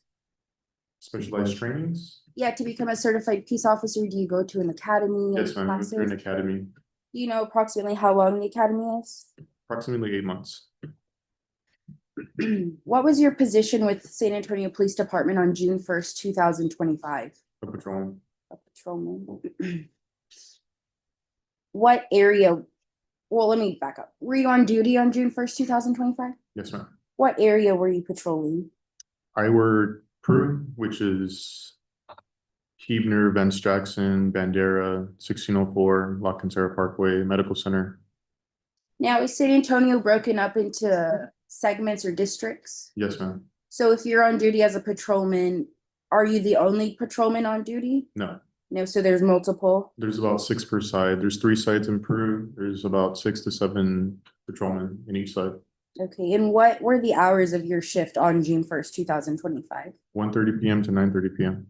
Okay, and are you familiar with a case under San Antonio Police Department 25110099? Yes, ma'am. What case is that? An aggravated robbery. How did you become involved in that case? I was dispatched. What time approximately were you dispatched? 4 p.m. 4:27 p.m. I believe it was close to the afternoon. Are you familiar with a document called a key card? Yes. If you saw a key card, would that information be contained within? Yes, 100%. Officer Benavides, I am showing you what has been marked for identification purposes as State's Exhibit A. Will you please refresh your memory regarding what time you were dispatched and let me know when you're done? A little different from how I see it, but approximately 17:49, In non-military time, what time is that? 5:49 p.m. 5:49. Do you recall where you were dispatched? Yes, ma'am. 4427 Days of All Road. Okay, and what kind of location is that? It was a shopping center, like a little strip mall, and it was JC's Alteration gift shop. And is that in Bear County, Texas? Yes, ma'am, it is. Okay, so when you arrived to the scene, what did you observe? When I arrived to the scene, there was a few people outside the location. They were moving some stuff, but they flagged me down. They were waving at me. Started speaking with them. They had told me about the incident that, somebody came in demanding money, pointed a gun. And I spoke to witnesses and they kind of started telling me what happened. Okay, I'm gonna pause you there. May I approach on? Yes. Okay. Officer, I'm gonna hand you what have been pre-marked as State's Exhibit 9 through 12. Can you please take a look at them? Yes, ma'am. Yes, this is the location. Do you recognize them? Yes, How do you yes. how do you recognize them? How do you recognize them? Just from the day that I was there. That Are was they, the store. are they fair and accurate depictions of the scene on June 1st, 2025? Yes, ma'am. At this time, Your Honor, State would move to admit what had been marked as State's Exhibit 9 through 12. Any objections? All right, States Exhibit 9 through 12 are admitted without objection. Permission to publish, Your Honor. Granted. Okay, Officer Benavides, I'm gonna show you State's Exhibit 9. Do you see the black door in this photo? Yes, ma'am. What does it say on that door? JC's gift shop. And do you see an address on this photo? Yes, 4427 Days of All Road. Okay, and this is the location you responded to? Yes, ma'am, correct. Okay, and then State's Exhibit 10, what is this in this photo? If we can get it. That is the inside of the store. Okay, and what do we see in this area? You see a bunch of things packed up, kind of what I was saying earlier when I first arrived. They were moving out. They were packing up. Okay, and can you tell in this photo where this photo was taken? I believe as soon as you enter the store, maybe a couple feet in. In State's Exhibit 11, can you tell us what's in this photo? Just more things, it's towards the right side of the store, if I remember correctly. Toward the right side? Yes, ma'am. From the entrance. Okay. And then States Exhibit 12, can you tell what that is? Yes, ma'am, it's the entrance or exit of the store. So is that the direction opposite of what we saw in States Exhibit 10? Which one was that? States Exhibit 10 is at the door. And is this a view of from the other side of the store? Yes, ma'am. Okay. Okay, so what did you do when you arrived? So I began speaking with the caller and some of the witnesses. From what I remember, it came out as a gun disturbance. Mhm. I was told that a gentleman was there, demanded money because he was working with them to help them move out. Objection, Your Honor. Hearsay. All right, that objection will be sustained. We can't talk about what people said, but we can talk about generally what you did. Okay, so you got there and you spoke with individuals. Do you recall the names of the people you spoke with? The main caller, I believe, was Miss Janice. I don't recall last name. Mhm. And then the other two witnesses were Daphne and Alicia. And again, I don't remember their last names. So, right. In your, I guess, investigation, did you develop suspect information? Yes, ma'am, I did. How did you develop this suspect information? From one of the witnesses who said they knew the suspect because she had actually asked them to help. Hearsay. Sustained. When you arrived, did you observe any suspect on the scene? No, No. Did you learn a suspect name? yes. Okay, what did you do next? I investigated the name and I found somebody closely matching that description with the same name. And what did you do after that? I put it out over the air and on our computer for other officers to be on the lookout for that person. What further involvement did you have in this case?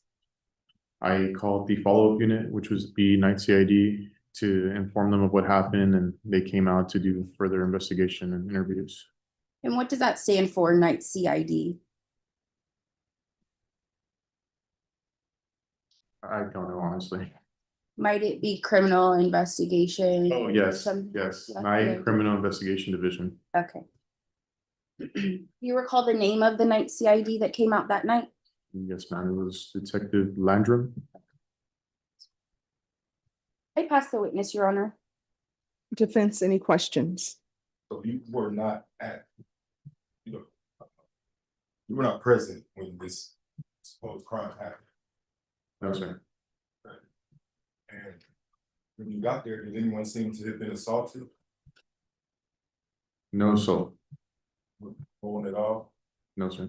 So there was no ambulance or medical personnel or fire trucks there to render aid to anyone who had been assaulted. That's correct. No EMS was called. So the knowledge that you gained about what happened came from the witnesses that were there. Correct. Did you have any reason to believe that they could? Did you feel they were being truthful? Yes. Did you notice any inconsistencies in their statements? Not that I recall. When you interviewed them, did you interview them all together or did you separate them? All separately. Dispatch said that testified yesterday and said that at 1749, a call was made by a gentleman. Did you contact any gentleman when you made it to the scene? There was a couple gentlemen on the scene. They were, I guess, helping the victims and witnesses, but I didn't gather their information. They really didn't have anything else to say. There was no, I guess, since they didn't witness the crime, there's no further information to gather from them. So both these gentlemen told you that they did not witness this alleged crime? I can't say that I can recall. Did you interview these gentlemen? I believe so. I talked to them briefly just to see what was going on, and they just pointed me to the victim and witnesses. Okay, so is it your regular practice not to gather witness information when you collect statements from them? Yes, but I don't believe there were witnesses. Did you collect a statement from them? No, But they didn't give you any.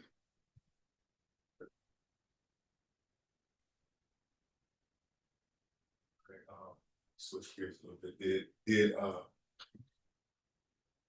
This is reported as an aggravated robbery, correct? yes, sir. For it to be aggravated robbery, I'm under the impression that something has to have been stolen or. Objection, defense is testifying. All right, that will be sustained to the form of the question. Was there anything stolen? No, sir. So there was no property relieved from the owners at all? No.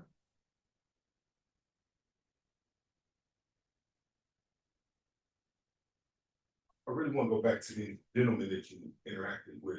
You interacted with them, but you did not collect a statement, correct? Objection asked and answered. That'll be overruled. You can answer that question. Ask the question again.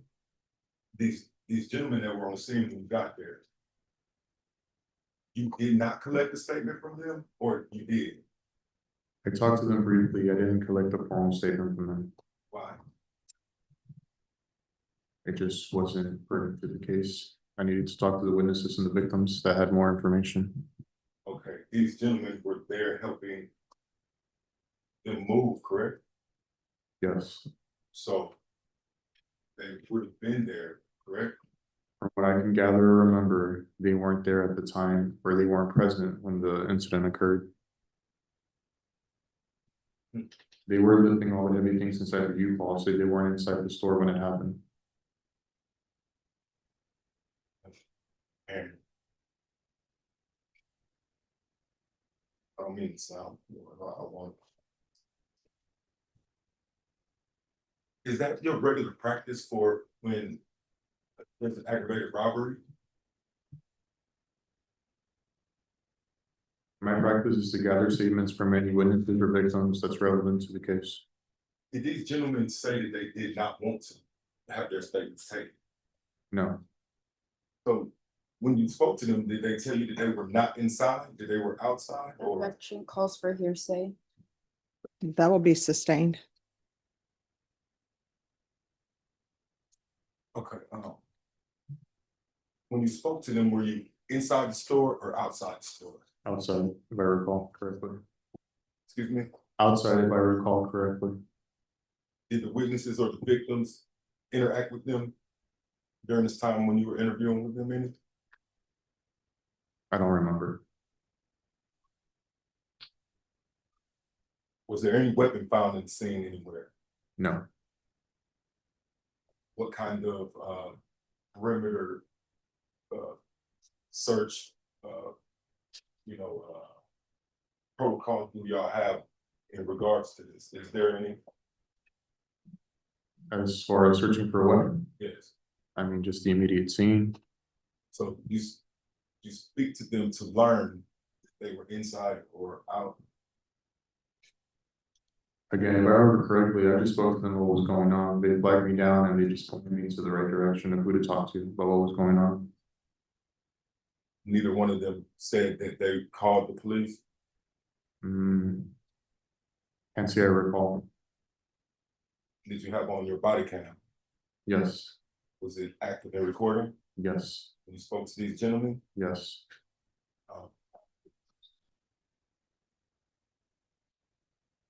Your Honor, we contacted the victims and of this crime, alleged crime. Did they tell you it was gun involved? Yes, Okay, and did they describe the gun to you? I believe so, yes. And what was their description? I would have to look at my report. Ask the state for a copy of his report. Thank you very much. It's very professional. Appreciate that. Thank you. Move to mark this. Yes, I think, has his report previously been marked or no? No, Your Honor. All right, yes. Can I approach the witness for Yes. his recollection to this report? Yes. If you'll have the court reporter mark it, let's do this. Ladies and gentlemen, let's just take a 2-minute break so that everything can be marked and then it'll move along at a different pace. So everyone, please rise for the jurors. All right, everyone, please be seated. And defense, it is still your witness. Officer, I'm sorry, can you repeat your name for this? Officer Benavides. Officer Benavides, can you point out to me on there where you spoke to the two gentlemen outside? It is my name is Junior. For the record, that's your report, correct? And well, first, for the record, is that your report? Yes, it is. So, can you tell me on there where you documented speaking to the two gentlemen outside? It's not on here. Is it not on there, because you didn't put it on there? That's correct. Like I mentioned earlier, I only put things that are relevant to the case. I don't put every single step of the day, the weather. So you don't think that it's relevant that two men that are moving furniture from this shop to the U-Haul outside is relevant to an aggravated robbery that took place on this scene? Well, like I mentioned, they're not witnesses or victims. They're workers for the supposed victim in this crime. That's correct. So why wouldn't you take their interview? Why wouldn't you interview them? Because again, they're not victim or witnesses.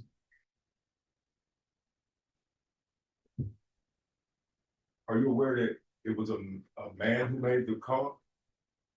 I'm not aware of that.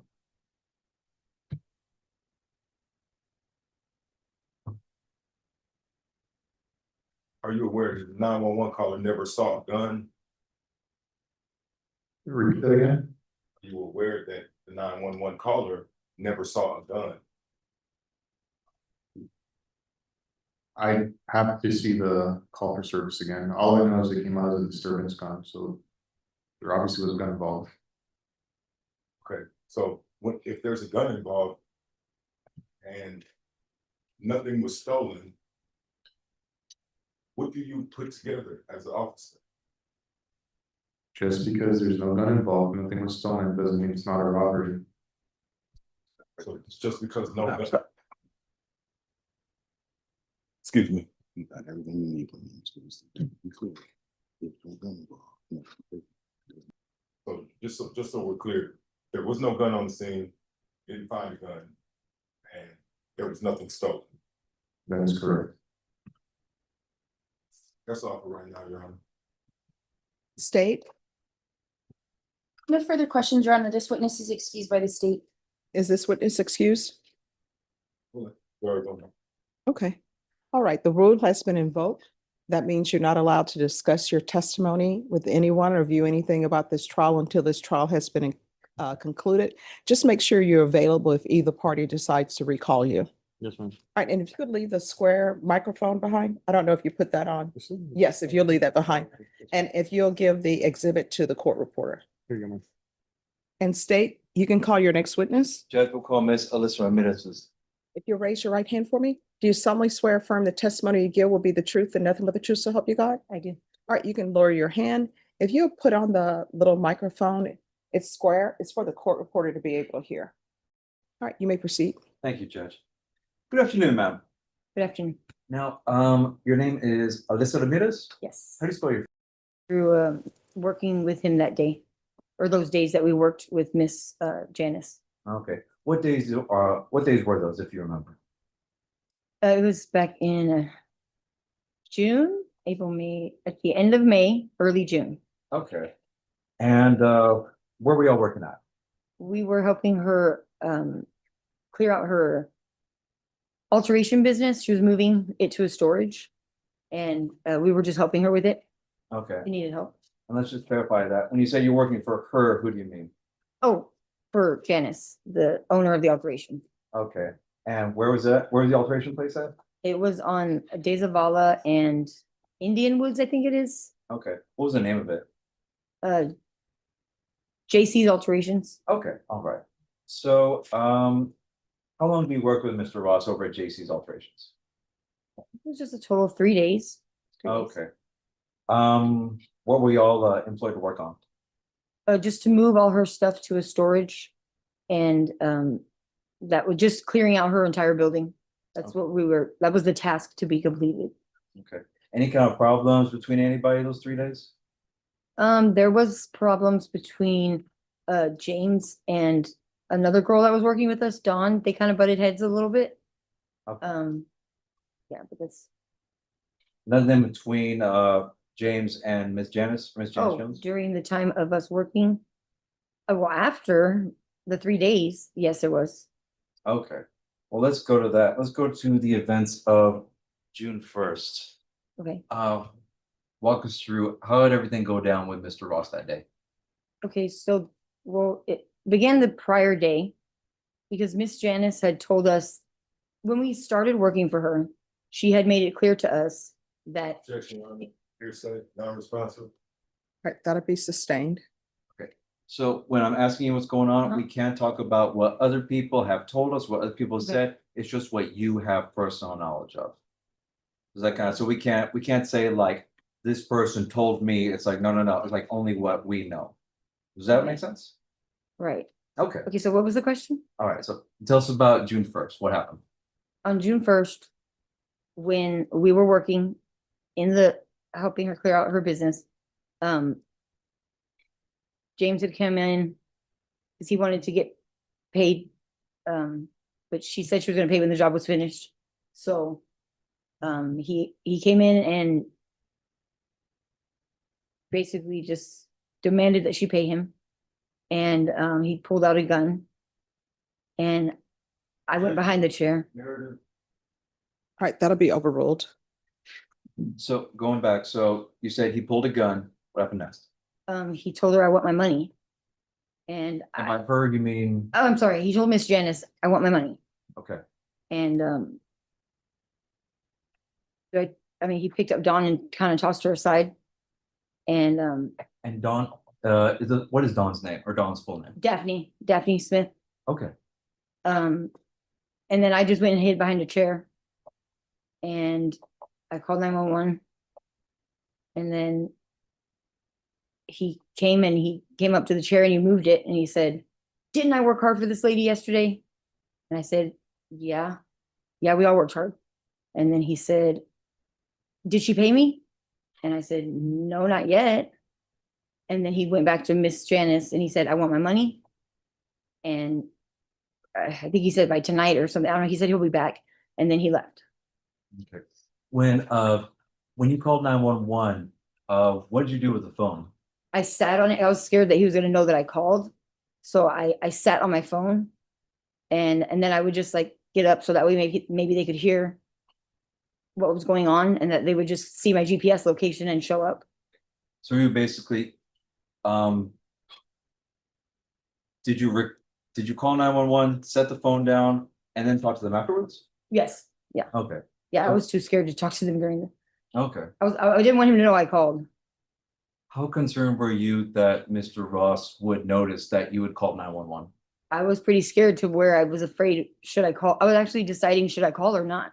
Because if he finds out that I called, say my phone's really loud and they say, "What's your emergency?" Then what if he shoots me?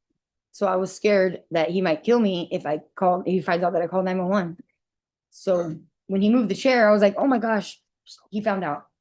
I thought he found out that I called because I had my phone underneath my leg. And he didn't. He said, "Didn't I work hard for this lady yesterday?" That was a relief because I was like, oh man, I thought he was in my head. I was thinking, I thought that he knew I called and he was going to shoot me right now. So I was looking down at the floor. I didn't want to look up at him because I thought he was going to shoot me. I just stayed looking at the floor. And so then I was relieved and I said, yes, we all worked hard, which we did work hard. But, yeah. When did you point the firearm at you? When he said, "I'm not playing with you two white bitches." Your Honor. Judge, that's an All right. open question. Excuse me, that'll be sustained. When he pointed it at me was just when he said, I'm not playing with you two white bitches either. And that's what he told me and Daphne. And like I said, I was just looking down. I didn't want to look up. Once he saw the gun being pointed at us, I just looked down at the floor. Can you describe the firearm to the best of your ability? I want to say it was like a revolver, I think, with the turny thing, you know, where it turns. And it was like a gunmetal, like a dark gray. Okay. Definitely was not black. It was gray. Where on your body did he point it? He just pointed it like towards, like he didn't get close. He just pointed it at me. Like he was pointing at me and her. Like when he said, you two white, he just pointed it at me and then pointed it at her. Was there any question in your mind that it was pointed in your direction? Oh yeah. I mean, it was definitely pointed in our direction. Yeah. Okay. How did that make you feel? I was scared. I was really scared. But I just stayed looking at the ground because I was like, oh my gosh, if he shoots me, I didn't want to look up. I couldn't look up. Well, Alyssa, I gotta ask, if you were looking at the ground, how could you see him point the gun at you? Oh no, that's when I looked at the ground. When he pointed the gun at me is when I went like that and I looked down at the ground. Because I wasn't gonna sit there and stare at him, you know, while he's pointing the gun at me. So I just looked down at the ground after he pointed it. I just went like that and I looked down at the ground. I never thought of what it would feel like if somebody pointed a gun at me and how I would react, but I couldn't do anything but just look away from it once I saw it pointed in my direction or at me. Yeah. Okay. When did Mr. Ross leave? Right after pretty much like 15 seconds after he had told me, didn't I work hard for this lady yesterday? Then he went back to Miss Janice and he said, I want my money. I'll be back. And then he left right after that. Did you see him leave? Yeah. I didn't see which direction. I saw him walk out, but I didn't see which direction he went or who picked him up or anything like that. Did he leave the firearm at the location? No, not that I know. I mean, no. I believe he actually put it back in his pants. Okay. I was gonna ask, did you see when he first pulled it, where did he pull it from? So I can't remember if he pulled it from the front or the back. But I just remember him pulling it like I just saw it come out and I said, oh my gosh, he's got a gun. I can't remember if it's the back or the front. And that's honest. I cannot remember. That's okay.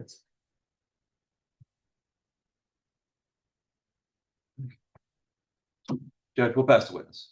Defense. Hello. Wow, all right, so I want to go back before this alleged incident a little bit, you know what I'm saying? Let things calm down a little bit. That's okay with you? That's right. So how many days actually did you work with the defendant? 3 days? Was it 3 or 2? Thought it was 3, but I guess the third day was the day that the defendant didn't show up. Or that third day would have been the day. The third day was the day with the gun, I guess. So it's the defendant's understanding that he only worked there for this 2 days. Okay. So the first day, do you remember the first day? I remember the first day, yeah. Can you tell us about the first day without going into too much detail, like what was the task being completed on the first day? We were just packing up her things. I think we were trying to get the U-Haul. We hadn't gotten it yet. We were trying to get Who it. was trying to get it? Melvin or Marvin and Claire. We're trying to get the U-Haul. Sure. Yeah, and Daphne, and she was trying to get the U-Haul. Me and Daphne went over and met Claire and Melvin at the U-Haul place. And Which U-Haul place? I think it was over there off of De Zavala, or it was off of I-10 somewhere. I wasn't the one who drove, but I think it was off of I-10 somewhere. How far was it from shop that this U-Haul place that y'all went to? Was that? Maybe like, I think it was like 4 miles, maybe 3 miles, 4 miles. Maybe. I'm not really. How long did it take Took a long. Daphne to get the U-Haul the first day? Took a long time. A long time. I remember taking a long time. Did she actually get the U-Haul on the first day? I had to leave to work on the first day, so I didn't stay. On that first day, I only worked so many hours. The next day, the U-Haul was there. So I wasn't there present when the U-Haul actually got there. Next day, you don't remember the U-Haul being there, just when you got there. Just when I got there, the next day it was there. Okay, what time did you get there the second day? Uh, Carl? I don't recall what time I got there. I really don't. It was sometime, I think it was like around 11 or something. It wasn't early. Everybody else was already there. What do you recall the vibe like in the, the area where everybody was working at? It was, it was okay. Did you feel threatened by the defendant in any way? I did not at that time, no. Did you feel that Ms. Janice did? Judge, No. don't object to that. There's no way that the witness knows what another person is feeling. All right, legal objection. Speculative. Your That Honor, Yes. I need a little bit of latitude here so that we can ascertain the complete vibe of the place. All right, so the state's objection to speculation will be sustained. Thank you, Judge. The first or the second day, did you notice the defendant have any disagreements with Ms. Janice? On that first or second, on those days, no. So there was no conflict with, was it like a happy time? At the end of the second day was when the defendant, No, we're not talking about. Okay. The second day. We're talking about during work, when work. during the work, no. During the work, no. As to the quality of the work, did the defendant, how was his work ethic? It was good. It was very well. I mean, the work ethic was good. And you said you didn't feel threatened by him at all. Not at that time. So at the end of the second day, you and the defendant actually were.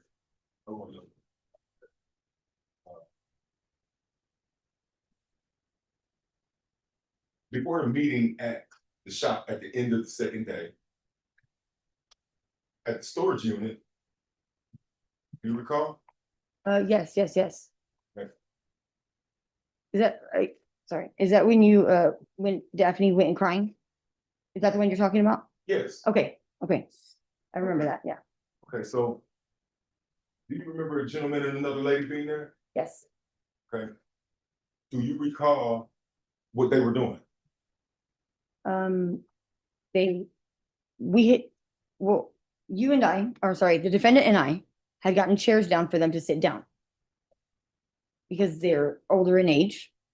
So was that an idea of yours or was it the idea of the defendant? I think it was an idea of the defendants. To get To the older let them people sit out down. the way so that they Right. didn't hurt themselves coming in and out the truck, right? Right. So you and the defendant pretty much unloaded the whole truck. Mostly, yeah. Yeah. Mostly. Okay, so we're gonna move forward to the end of the second day when the truck was returned to the shop. Okay. Do you recall everybody who was there? Yes. I believe so. I was the defendant, myself, Miss Janice, Claire and Melvin. Or Marvin, I don't remember the name. It was Marvin or Melvin. Was Daphne there? I don't believe so. I mean, she had already she had showed up before we did. Mhm. And talked to Miss Janice. Was she alone? Was who alone? Was Daphne by herself or was there another male that accompanied her? I don't remember. Maybe. Oh. I'm not sure who it was. Eddie, maybe? Somebody else? I don't know if that's what you're talking about. If you recall that she was not by herself. I don't really recall whether she was by herself or not, to be honest. I don't. So before the first day of work, do you recall a male being there accompanying Daphne then? Yes, she was, yes, yeah, Do you recall his name? Eddie. Eddie? Yeah. Okay, what was going on with Eddie and Daphne at the time when everybody was beginning work? They were having like an argument, like a fight, like he was there slowing down her working because he was telling her, what happened last night? How come you didn't come back? It was personal problems, personal issues with each other. Would you say, were they drug-related problems? Drugs I involved? don't think so. Judge, I have to object to that. We're getting into the possible criminality of witnesses that I don't think are even involved. And- All right, and the legal objection, just 1 second. If I could have the legal objection, please. Judge, we'd object to relevance and also improper impeachment. All right, that would be sustained. Thank you, Judge.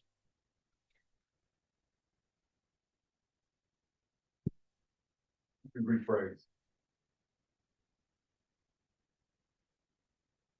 So at the beginning of work, Evelyn and the gentleman were there, having a dispute in front of Ms. Janice, correct? Judge, I'm gonna have to object to relevance here. What's happening between two people who are not involved? I don't see where it's going in regards to the witness. Cross-examination, Your Honor, I need a little bit of Just, that. okay, so everyone, this is what we're gonna do. I will hear objections. Once I've heard the objection, then I can hear the response, and it goes for both sides, and then I'll make a ruling. So state, what is your legal objection? Our objection is the Texas Rule of Evidence 403, which is relevance. I fail to see how this has any kind of probative value as to the credibility of this witness or the other witnesses or to any kind of defensive theory that they could put forth. All right, defense, how is this relevant? It's relevant, Your Honor, because it gives character of the witness who claims to have seen a weapon. All right, with regards to, With regards to drugs being involved, if she was on drugs, then it's possible that she could be like over. all right, I will tell you, at this time, the court is going to sustain the objection to relevancy. It may become relevant at a point in time, but for now, the objection to relevancy will be sustained. All right, thank you. And Judge, if we may approach real quick. Yes. All right, and Mr. Ross. Your Honor, I'm probably not asking about convictions. Let me say this, and then I'll hear it. The state filed a motion. And let me just tell you what that motion means to the court. And if my interpretation of it is incorrect, please let me know. The motion in limine, Mr. Ross, is that you are not allowed to question witnesses about any prior bad acts. So that includes any alleged drug use. You're not allowed to question them about criminal history. The only way that can be done, because I've ruled in the state's favor in this way, with regards to the motion in limine, there are to be no questions about those subjects. If you want to ask the witness a question about that subject, you need to let the court know before that's done. And this is the only thing I will say. You will need to ask to approach and then it needs to be heard outside the presence of the jury, because the jury is not allowed to hear things that are included in motions in limine. So I want you to review the state's motion in limine. So there will be no violations of the motion in limine. And then if there is something that you feel in that motion in limine that you need to ask a witness, it needs to be done outside the presence of the jury so that the court can make a ruling whether or not it can be asked in the presence of the jury. Do you understand? All right, so does anyone have a copy of the motion in limine?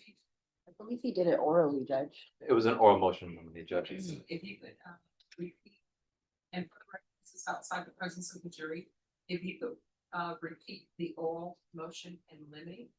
Judge, to the best of my recollection, it was a motion in limine to bar any kind of questions or testimony regarding criminal acts, be they convictions or alleged criminal acts in front of the jury. All right, so criminal acts, convictions. Just hold on, I want you to internalize what they're saying so that there will be no violations of the motion in limine. Now, criminal acts, Mr. Ross, may include drug use. This is what I can tell you. This witness, the questions you were asking this witness concerning drug use, was it about this witness's alleged drug use or someone else? Someone else. All right, so the court is going to find, and I've already ruled that it's irrelevant at this point in time. So I'm gonna sustain their objection to relevancy. And you're not allowed to question this witness about any alleged bad acts of other witnesses until the court deems that it's relevant. At this time, the court is finding that it's not relevant. Correct. And Judge, we would ask that if the court may, if they may instruct the jury to disregard the defendant's previous questions. I will instruct the jury. Thank you, Now, Judge. with regards to this witness, Gun. So if they say the gun was dark gray and they own drugs, like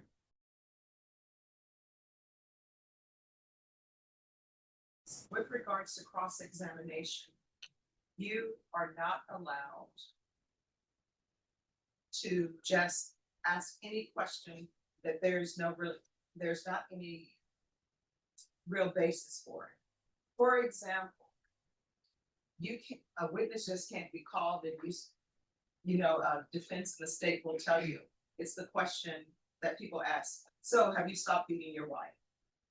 And there's nothing that's based in. You're just throwing things at a witness. According to the rules and according to ethics, you cannot call a witness and your sole purpose is just to ask them questions that has no basis in anything. It's just serving as embarrassment. You understand? right, and I don't mean to embarrass them. That's So, not my intention at all. You are not allowed to ask her that question.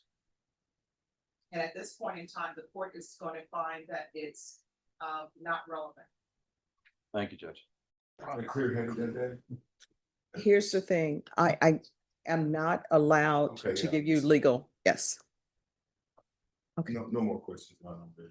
All right, let's bring the jurors back in.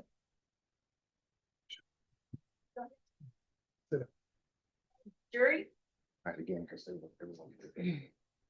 I'm with this. All right, ladies and gentlemen, the last question that was asked by Mr. Ross is to be disregarded. Does everyone understand? Is there anyone who is unable to do that? All right, Mr. Ross, you may continue. After the first day, we began work. You, the defendant, Ms. Janice was there, Daphne, John, and her boyfriend or significant other or whatever. You said that they seemed to be arguing about something. Is it clear at all what they were arguing about? I do not know what they were arguing about. What was the defendant's reaction to their interaction? Recall? I don't recall what the reaction was to, no. I just remember Janice saying, Eddie, we don't need that personal business here, and he left after that. I don't recall what the defendant's reaction was. Did Eddie immediately leave, or did he linger about? He lingered a little bit, and then he left. Fast forward to the end of the second day of work. Okay. Okay, at the end of the second day of work, when everybody made it back to the shop and everything was done, truck put up, and all the workers were inside the shop about to leave for the night. Mhm. Do you recall that time? Yes, Do you recall the defendant's behavior? frustrated. Was he frustrated and like loud and vocal, or argumentative, or was he silent and frustrated, waiting for a moment to express? Frustrated because he was, I guess, waiting for a moment to talk to Janice alone. Not with everybody there. Did Dennis allow for this moment? I believe so. I'm not sure, actually. I don't really remember if she left already or not, but I think so. Do you remember a conversation between him and her? I do remember him saying, yes, yes. He said, if I don't get paid today for the work that I did, I'm not coming back tomorrow. If you could rewind just a little bit, Okay. do you recall what he asked her for? I don't recall that. What?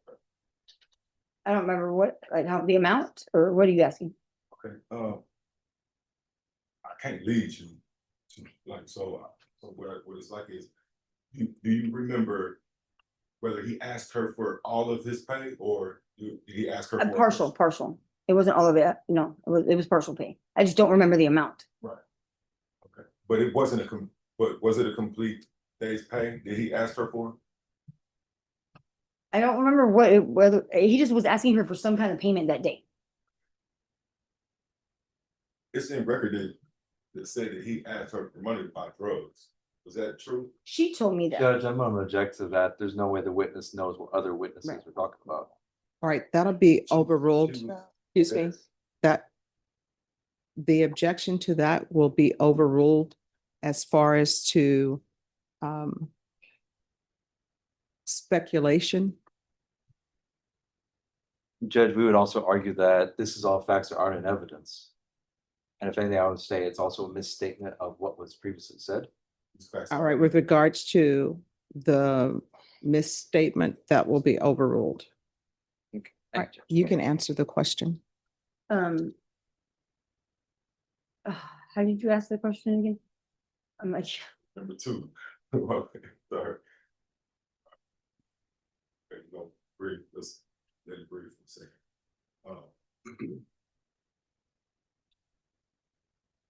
It said that it's in the record that the defendant asked for money from her, Right. from Janice.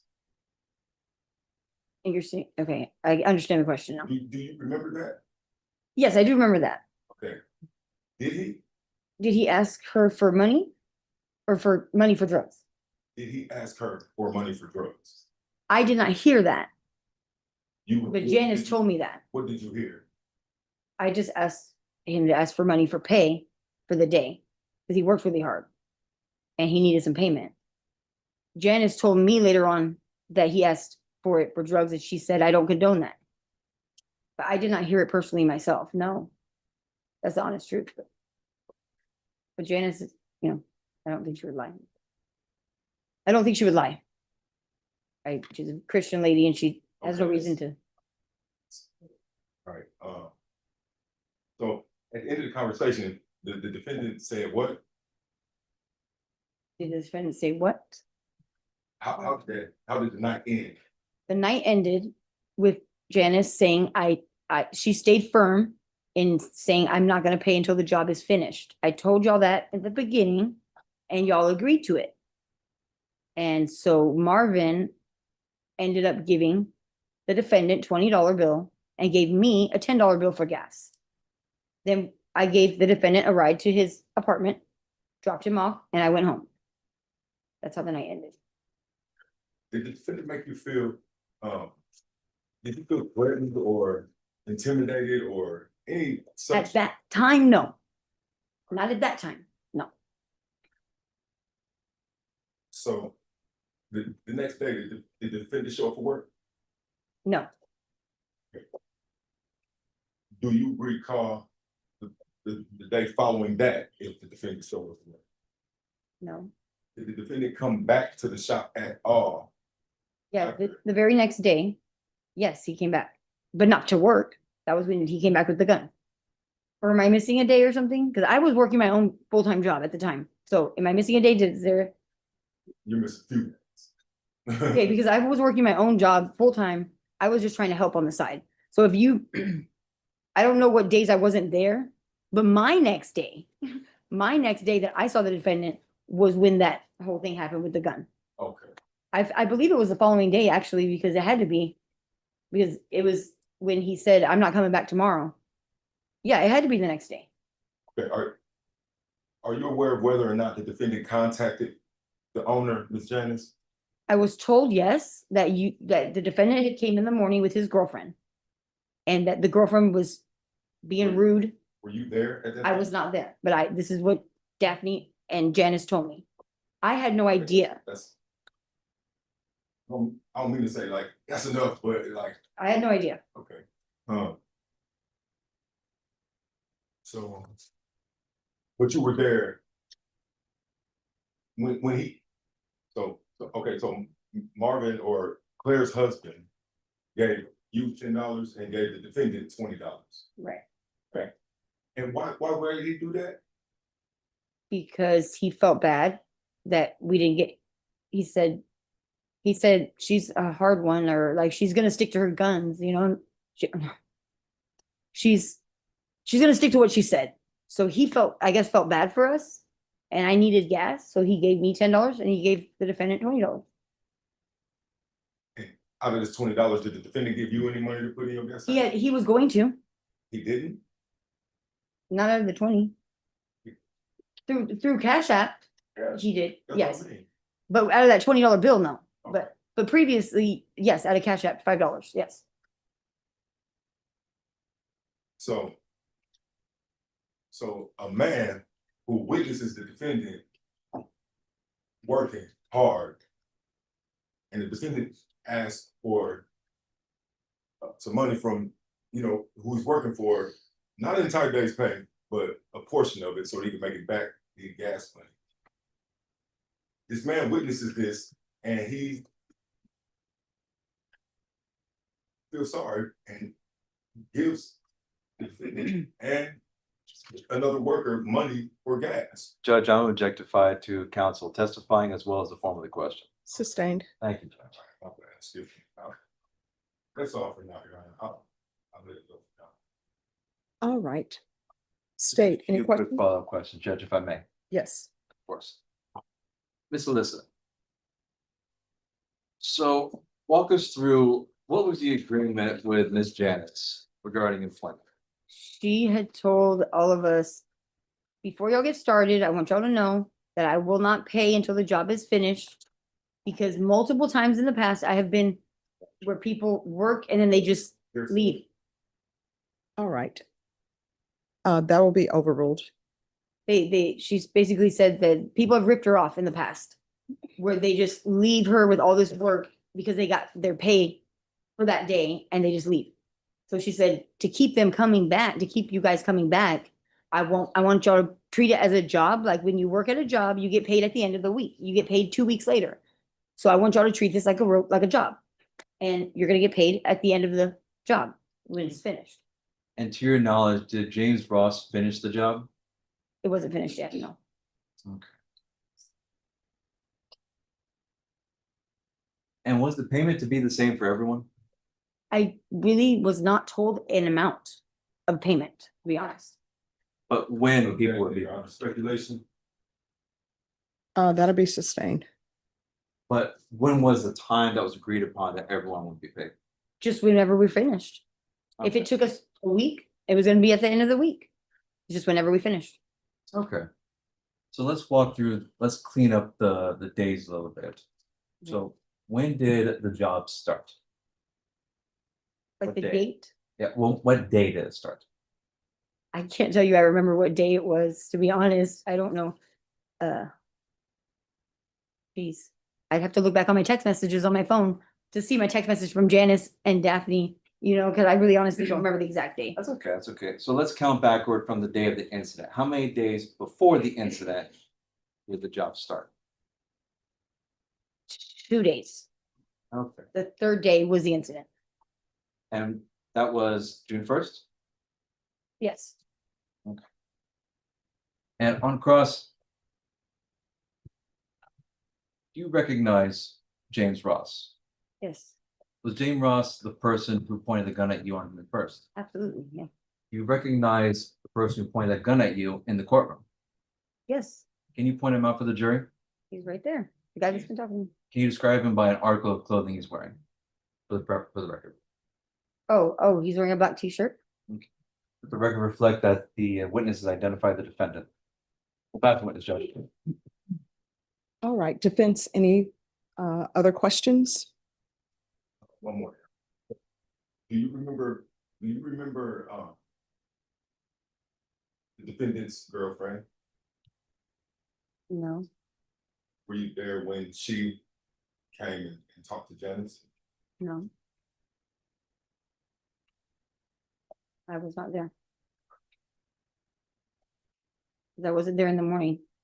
That was that happened in the morning and I wasn't there till later. When the defendant's girlfriend came. I didn't see it, no, I didn't see a girlfriend. What time did you get there that day? I wanna say like 11. I got there late. Everybody else got there early in the morning, like at 9. Or sometime like at 9, and I got there at like 11. So I wasn't working that long before it happened. That's why I didn't have knowledge of the girlfriend coming in the morning until after the gun incident happened. That's all for now, Your Honor. I'd like to go to witness. All right, the rule has been invoked. That means that you're not allowed to discuss your testimony with anyone or view anything about this case until the conclusion of this case.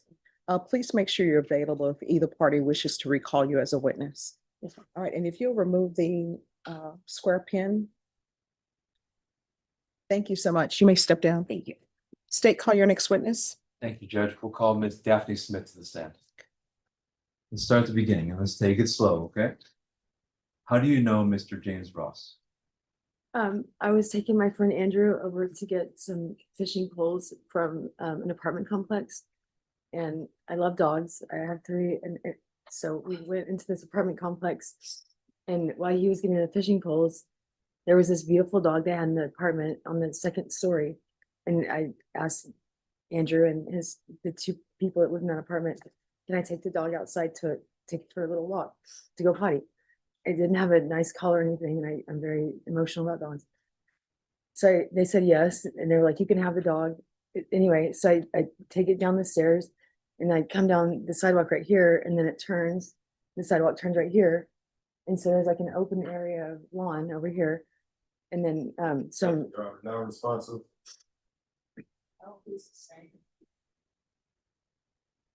do I Let's- continue or? No. Oh, So basically, So what happened is, both parties will have a chance to ask questions. okay, yes, ma'am. And when anyone makes an objection, just stop speaking. Okay, I'll make a ruling on the objection. okay, And when I make my ruling, if you don't know if you should continue to speak or not, just let me know and I'll let you know. So what's gonna happen right now is the state is gonna ask you another question, okay? okay, yes, ma'am. You may proceed. thank you, Judge. Okay. Did you start working at a place called JC's Alterations? Yes. Okay. What was the nature of the work there? What was, so Janice was moving her store into another location, but she wanted to move everything to storage units. And she was asking about this, and so I had a storage unit at that location. And so that's Eddie that recently passed. He's the one that had me, he was like, hey, if you guys want to make some extra money, mom, we call her mom. She's gonna pay us handsomely is what she said, and she's awesome. She's such a sweet lady. So we went over there and does that, I don't want to go too far, but Oh, that's perfect. okay. What was the nature of your employment agreement with Ms. Janice Jones? So it was gonna be, she said like 4 to 5 or 6 days to move from the wood to Chavano. My son's name was right there on Days of Allah and wood to Chavano. So like someone Days of Allah basically. So from there over to UTSA Boulevard and the access road of Days of Allah and I-10 to her storage unit. And Okay. What was the time that everyone would get paid for this job? so mom told everyone that was there. And it wasn't And everybody. I just gotta clarify, by mom, who do you mean? Oh, I'm sorry. Yes, Your Honor, hearsay. This is saying, To your knowledge, can you clarify this, jury? When you say mom, what is the name of that person? Janice, I'm sorry. Okay. So Janice told us all that when the job is done, Jason, for what? hearsay. Objection for hearsay. What is the same? Now, so we can't talk about what other people have told us. We can only say what we have our personal knowledge of. So to your personal knowledge and your belief, When was payment supposed to be made for this job? When job was completely done, Okay. after everything was from her JC's alterations over to the storage units, everything was out of the store and cleaned. Okay. To your knowledge, how did Mr. James Ross begin working there? When I was walking the dog, when I was with Andrew at that apartment complex, he said he knew the dog. He started calling it by its name, and he had a beautiful smile. And I was like, "Oh, hi. Oh, you know the dog? You know." So And when you say who do you mean? James, Okay. and so and so I'm too soft sometimes, and I'm regretting that now. But so when I said, Mom, Janice, you know, yesterday there were supposed to be 8 people that showed up to help her move her store, and I was the only one that showed up, and I couldn't do. So, excuse me, sorry. So I saw him, and he's very strong, and he was very kind, and so I asked him, would you want to come and make, you know, a little extra money and just down the street, because it's on the access road of Huebner, where his apartment was, by my friend Andrew's friend's apartment. And he was like, yeah. So that's when we went over there, and then like 2 or I don't know, it was 2 or 3 days later, everything went completely opposite weird. So you're the person who recommended James for this job at JC Alterations? Yes, sir. Okay. All right. Let's go to the day of the incident. All right. And so June 1st, 2025, what happened that day? I'm sorry, I don't know. Was that the 3rd day that we were working, or? It would be the day of the incident. What Okay. happened that day? So, I don't, I'm sorry, it's been a minute. So I don't know if that's when, I think the day before is when a girl came in. I want to say, she said her name was Pebbles or Pickles or something like that. Well, let's go to, just to make sure we're staying on point. Okay. The incident with the gun. Walk us Okay. through what happened that day. So if you walk into Mom's store, so if you're walking in, so here's the door, and the wall goes like this. It's like a rectangle building, and so and we had a lot of stuff already moved out, but to the left of that is like a big square area where we had boxes that we were putting in the U-Haul, and against that area was like metal folded chairs, like maybe 3 or maybe 4 of them lined up right there. Okay. And so he came in the door, James came in the door, and I'm protective of Mom. And so I got up and I turned around and I got in front of him, and I was like, whoa, whoa, whoa. I go, don't, because he was demanding money again. I think this, I don't know if it was the 2nd or 3rd time. And I was getting ready to tell him, like, hey, Mom said job. So let's break that down a little bit. Why did you feel that you had to protect Miss Jones? Because I've never seen him. He was kind. I've never seen him aggressive like that. It was like a complete different person. And I just, I call her Mom because I love her. She's amazing. She's so kind. And I didn't realize, I guess, his strength. So as soon as he walked in and he grabbed one of those folding chairs and he slammed it down on the ground, and Mom's sitting in the middle of the room over here. And he can I stand up or no? No, probably not. Okay. It's okay. So anyway, he had on long shorts and a shirt, and so when he slammed the chair down, his legs were wide open like this, and he said, "Where's my money?" And she was like, "James," she was sitting there, she was very calm. She's so awesome. She was so sweet and calm. She goes, "James, I told you that when the job is done, I told everybody that." Again, we can't go into what Okay, sorry. what other people said. Okay, So we okay. can only talk about what we I'm sorry. observed, what we saw, what we heard, and what we felt. Okay? Okay, sorry. Okay. So anyway, when I stood up in front of him to try and stop him, I didn't know if he was going to hurt Mom. Like I said, it was a different side I've seen of him. He picks me up by I had a sports bra and a Who tank picked you top. up? Okay, sorry, what? It's okay. Who picked you up? James did. Okay. He picks me up and he threw me against the wall over here, and I landed literally against the wall flat like that. And but before he did that, he had a gun like this big, maybe, I don't know what, silver gun, and he had it to my head. And then he's I don't remember what he said now because it's been a minute, but it's something like bitch or something. I don't remember. I don't remember what he said, but I literally, when he threw me against the wall, I laid there and I had my hands up like this because I didn't want to think I had a gun or a phone or anything. And I was just praying for my dog and my son to be able to see them again. And then I don't know, Elisa was over here on the wall next to me. And I don't know because my face was down around. I was just praying. So I don't I just remember that like while my head was down, I don't know what between him and Elisa what happened, but I just remember I heard the gun something like right next to us. And I was laying on the ground and he said I felt like it was like right here, but he had already held it up to my head before he threw me. But when against the wall right there, he said, "Did I?" He asked Elisa and I. He asked us I think 3 questions. He said something like, "Did I do a good job?" And he did. He did do a good job. He did a great job. And he said, "Did I do what I was supposed to do or something?" And I don't remember exactly. I'm sorry what the questions were that he asked us, but I don't even know if I fully was paying attention. I was just so scared. So I thought that the right answer to say the thing was yes. So I just finally said yes. And then I thought I was gonna die, but and then I don't I and then he Let's, if I may, it's okay, Daphne, take a deep breath. You need a moment? oh, okay, yes. Let me know when you're ready. Just look up at me and nod, okay? Ready? Yes, sir.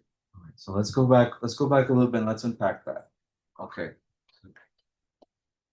So you said that James Ross was the person in this whole incident. Yes. Okay. Yeah, yes, sir. You recognize James Ross? Yes, sir. Was he the person who pulled the gun on you? Yes, sir. You recognize him in the courtroom? Yes, sir. Can you point him out for the jury? Can you describe an article of clothing that he's wearing for the record? A black t-shirt and glasses on his head. Okay. The record reflect that the witnesses identified the defendant. All right, so let's go a little bit forward. Do you remember what the gun looked like? It was like maybe like this kind of, and I think it was silver. I think. A I don't silver know. gun? Yeah, I'm sorry. It was a silver gun? Yes, I think so. Yes, sir. Okay. And did he point it at you or He did put it. It was on my head right here when he walked in because I went when I went up to him like whoa, like kind of leave mom alone. So when he slammed that chair down and I was over here, and so I walked up and I'm like whoa. So when he picked me up from my sports bra and my tank top, he put it right here and it picked me up. I mean, my feet were not even touching the ground. I'm sorry, this is so weird. It's okay. Did the firearm make contact with your head? Yes, sir. Were you able to see the firearm when it made contact with your head? Not necessarily because it was up here. So When did you see it? so when he pulled that chair out, he went like this. He didn't walk in with it like in his hand. He had big shorts on. He pulled it when he stood up to tell me like to get out of his way. He pulled it out of his shorts like this. Can you stand up and show the jury where and how he pulled it from? Yes, sir. So when he put that chair down, his legs were like he slammed the chair down. His legs were like this, and then I went in front of him to tell him like, leave mom alone. You know, just go. Anyway, so when he slams it, he goes, and he stands up and he goes like this. So there were big shorts, so you can't even tell, I guess. And now I was not looking for that anyway. I just pulled it up, and then I was like, this is wow. I never have. Is that good or okay? Okay, sorry.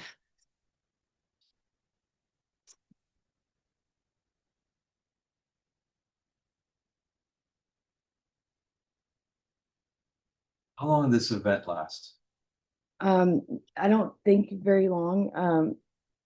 Because I know now Elisa called the cops, I guess, and then I know I called the cops and the lady was kind of getting mad at me on the phone because she couldn't understand me. But all I know is that when I finally felt like it was okay to lift my head up and my hands off the ground, I was freaking out, and they said that I heard somebody there was 2 other, I think one was mom's nephew or something, I'm sorry, Janice's nephew, and I heard them say that, oh, he pulled out in a red something, I don't remember, and then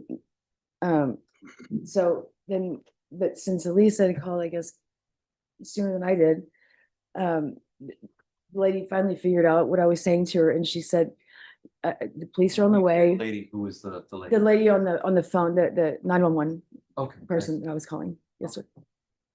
Okay. And so After you called 911, did you see James leave?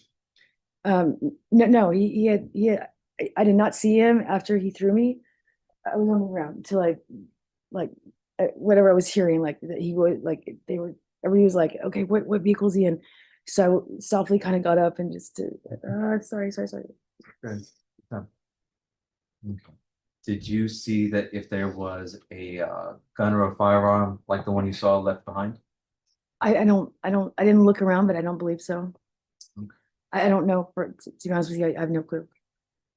And this is gonna be a silly question that I gotta ask you. How did you feel when you had that firearm to your head making contact? I was just praying to God that if I die, that God will take care of my son and my dog. Did you feel threatened? Absolutely, yes. I was scared. Did you feel threatened by James's actions? Yes, sir. Judge, we'll pass the witness. All right, ladies and gentlemen, I'm going to give you 5 minutes and then I'll bring you back in. Everyone, please rise for the jurors. All right, everyone, please be seated. All right, to the defense, it's the court's understanding that you had questions that you wanted to ask the witness, and those questions are in regards to the motion in limine. So if you'll ask those questions, and then the court will make a determination on relevancy and of course, hear any other objections. You may proceed and focus on the questions that you want to ask her in regards to the motion in limine. All right, so we're going to focus on the questions with the motion in limine. On the first day that you started working at JC Alterations, there was a man there with you, and he was like getting aggressive. You remember? Yeah, Eddie, yes. Okay. What was that? Was he on drugs? I don't know. Eddie, he passed away 3 months ago, but he lives in my son's neighborhood right there in the woods of Chavano, but he follows me everywhere. So he followed me to mom's store. So he wasn't with me. Remember how she told him, she was like, if you're not going to work, you need to go. Remember, he was just sitting there. Right. And we were working and he was just sitting there kind of fighting, so. Okay. Do you use drugs? No, sir. Are you high right now? No, sir. I just said I don't use drugs. So you've never used drugs ever? No, sir. Do you have, are you on any form of probation or had any dealings with Bexar County as far as been arrested, any criminal background at all? No, sir. Have you been coached or led or approached by the state in any way to testify in such and such a way? I don't really understand. Has anybody approached you to coach you on the way that you testified? Like today kind of thing or something? Yeah. No, sir. Yesterday, the day before, any days prior? No, sir. Good. And again, you're testifying that you're not on felony probation right now. Correct.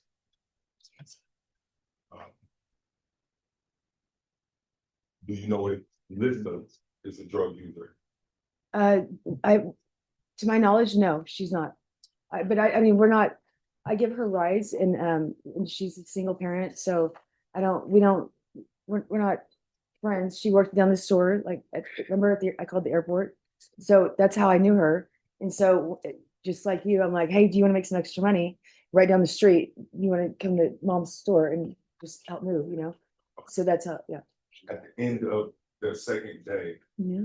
when you got done working and everybody got back to the shop, Uh-huh. do you remember the interaction that took place with everybody in the shop? All right, so here's the court's question. Oh, okay.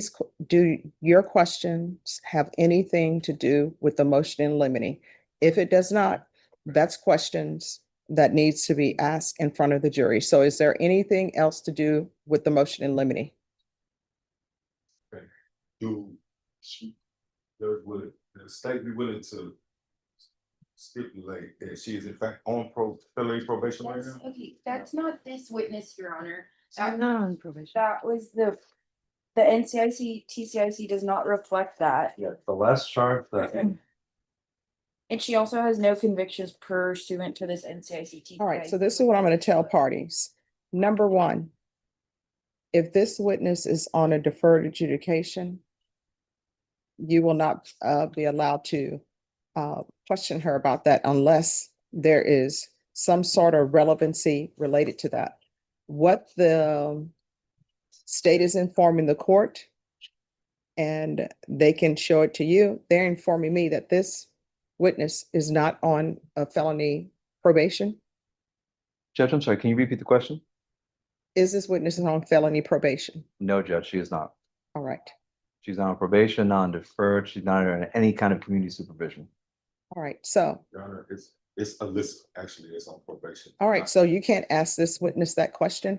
And then with regards to any of allegations of drug use, yes, you may proceed. Did the defendant ever ask Janice for money for drugs? Wait, I'm sorry, are you the defendant again? Okay, I'm speaking to myself not- first. to my knowledge, no, I've heard that both Mom and Alyssa said that, but no, I never heard you ever say that to any of them. All right, so with regards to asking this witness questions about her criminal history, I'm being informed that she's not on felony probation. She doesn't have criminal history, so you're not allowed to ask that question. With regards to this witness and asking this witness any questions about any illegal substances, she has told you that is not the case, and I'm going to find that asking her those questions are not relevant. Again, it may become relevant, but at this point in time, it is not relevant. All right, is there anything else? Can we save this line of questioning for Alyssa because she, in fact, is on? No, let me just tell you what will end up happening. The state will call whatever witness they call. And then if there's something concerning a motion in limine, we will take a recess. You will be able to ask your questions, and then I will make a ruling on whether or not it's relevant. Mr. Ross, remember, I don't know any facts of this case. I'm hearing this case for the first time as the jury is hearing it. That's why with regards to motion in limines, I always tell both parties to approach before they ask any questions about the motion in limine. All right? I would like to also make an objection post, your ruling on that motion, because I was never given the opportunity to object to that motion. Well, what I'm going to tell you with regards to oral motions, they made an oral motion. The court made its ruling that if anyone wanted to ask any questions that were in the state's oral motion in limine, the court was not denying persons from asking that question that were in the motion in limine. The court's ruling was that if you want to ask those questions, then we will have a hearing outside the presence of the jury. And again, I'm not your attorney. However, the court's ruling on the state's motion in limine and allowing that to be heard outside the presence of the jury is appropriate. All right. So are we ready to bring them in? Ready, Judge? Yes. Okay. And how many more witnesses does the state have? I think we have One more here today. one more here today, and then we'll have the lead detective tomorrow. I'll say, so you have a total of 2 remaining. All right, let's bring the jurors in. All right, Let's stay here. No, yes, just stay here and stand. Okay. Oh, everyone, please be seated. All right, you may proceed with your questions. Smith, when you walked in here initially, you were in tears. Is there a reason for that? I was just nervous. I mean, you know what happened that day. I got scared. I haven't seen you since then, so I don't know what's going on or what. Well, I did see you that one day when I was here with Mom and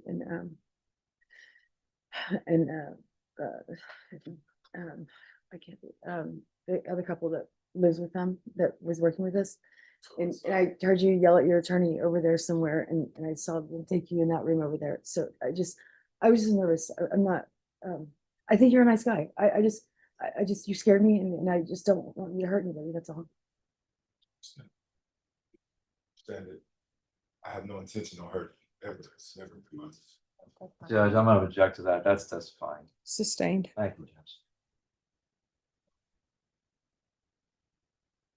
I get into this. Might be a little bit uncomfortable. Really, okay. This lady, I supposedly had this gun to your head.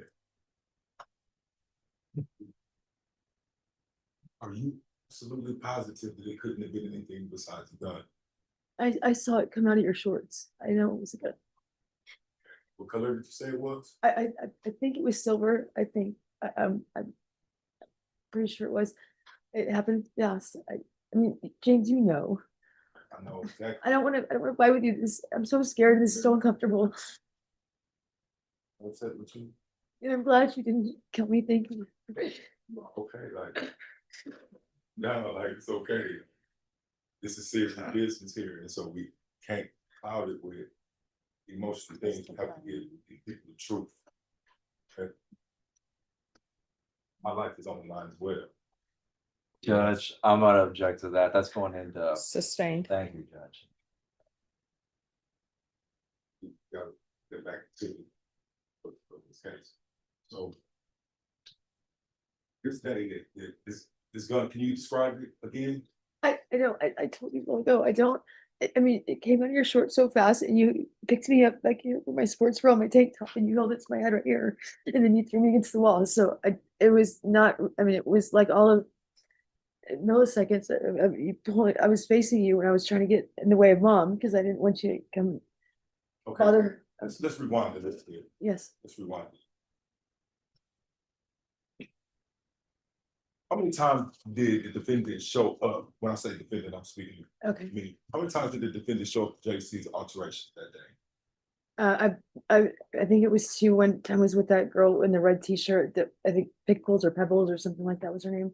Okay. Before you came in, and So you she was did trying to two ask. Yes, sir. I think so. It's been a minute, and Okay, that's cool.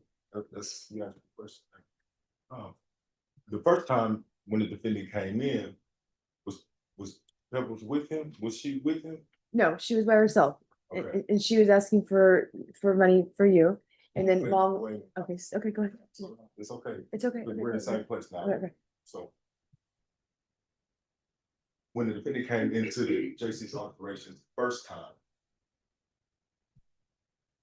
did you understand, or were you under the impression, or did you know whether or not Janice invited him there, or was it a random him just showing up? Honestly, I do not know the answer to that, so I'm not going to try and answer. I do not know the answer to that. So when James came in that first time, was he aggressive? Verbally, yes, and scared all of us, but me, Elisa, her nephew, or her adopted nephew, mom, and then Okay. okay.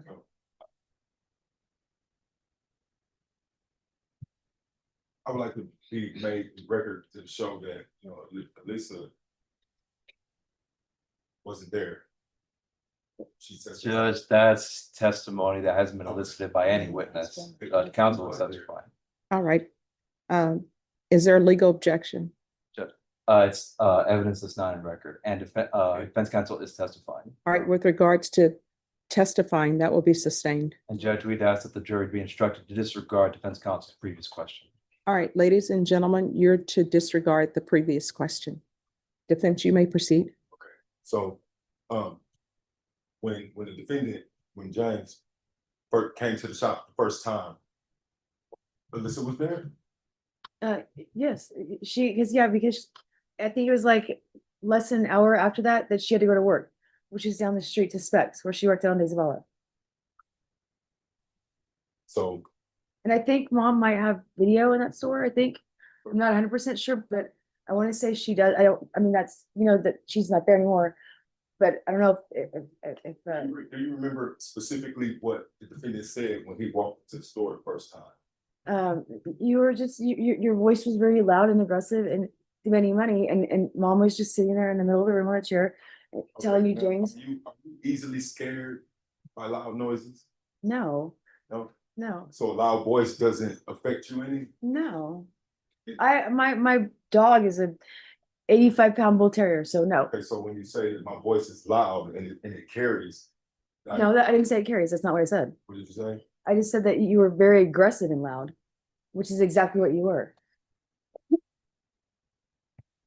I don't want to fight. I'm just telling you what happened. You know, Okay, like, you are allowed to say everything that you want to say. This, the purpose of this is for truth to come to be ascertained. So, I'm fine with it. I'm not upset with you. I forgive you. I'm not upset with you. Judge, we're With getting into whether the defense counsel forgives the witness or not is Excuse me. completely irrelevant. I'll retract that. All right, that objection will be sustained. Thank you.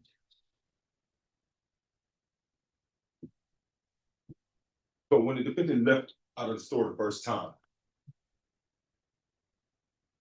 that's when his girlfriend came in? the Pebbles person. Yes. No, the Pebbles person or Pickle. I'm sorry. I don't remember what she goes by in the red t-shirt. She came in first, and then you came in after her. So you remember the second time that you came in? Or you know what? I'm sorry. I think no, you came in, and then I guess y'all left and came back, and then Pebbles in the red shirt came in, and that's when mom was like, I just told him. I'm sorry, it's been a minute, okay? And my mother-in-law just passed away. I've got a lot going on right now.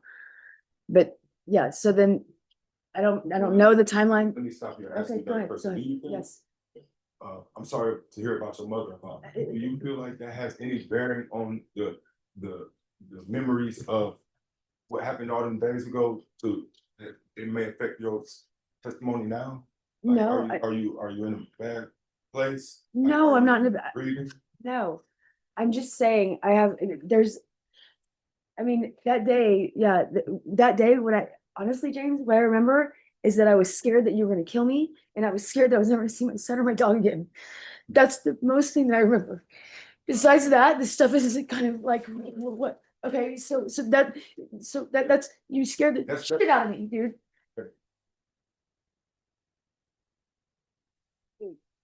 Sorry. Is it completely? Do you remember the defendant's wallet? The what? The defendant had a wallet. Do you remember it? I never saw your wallet. Do you remember the defendant's phone? I never saw your phone. We worked. Right. I'm talking about on the day in question. Well, which day? We were talking about 2 different days. No, the day in question is the day that this alleged robbery took place.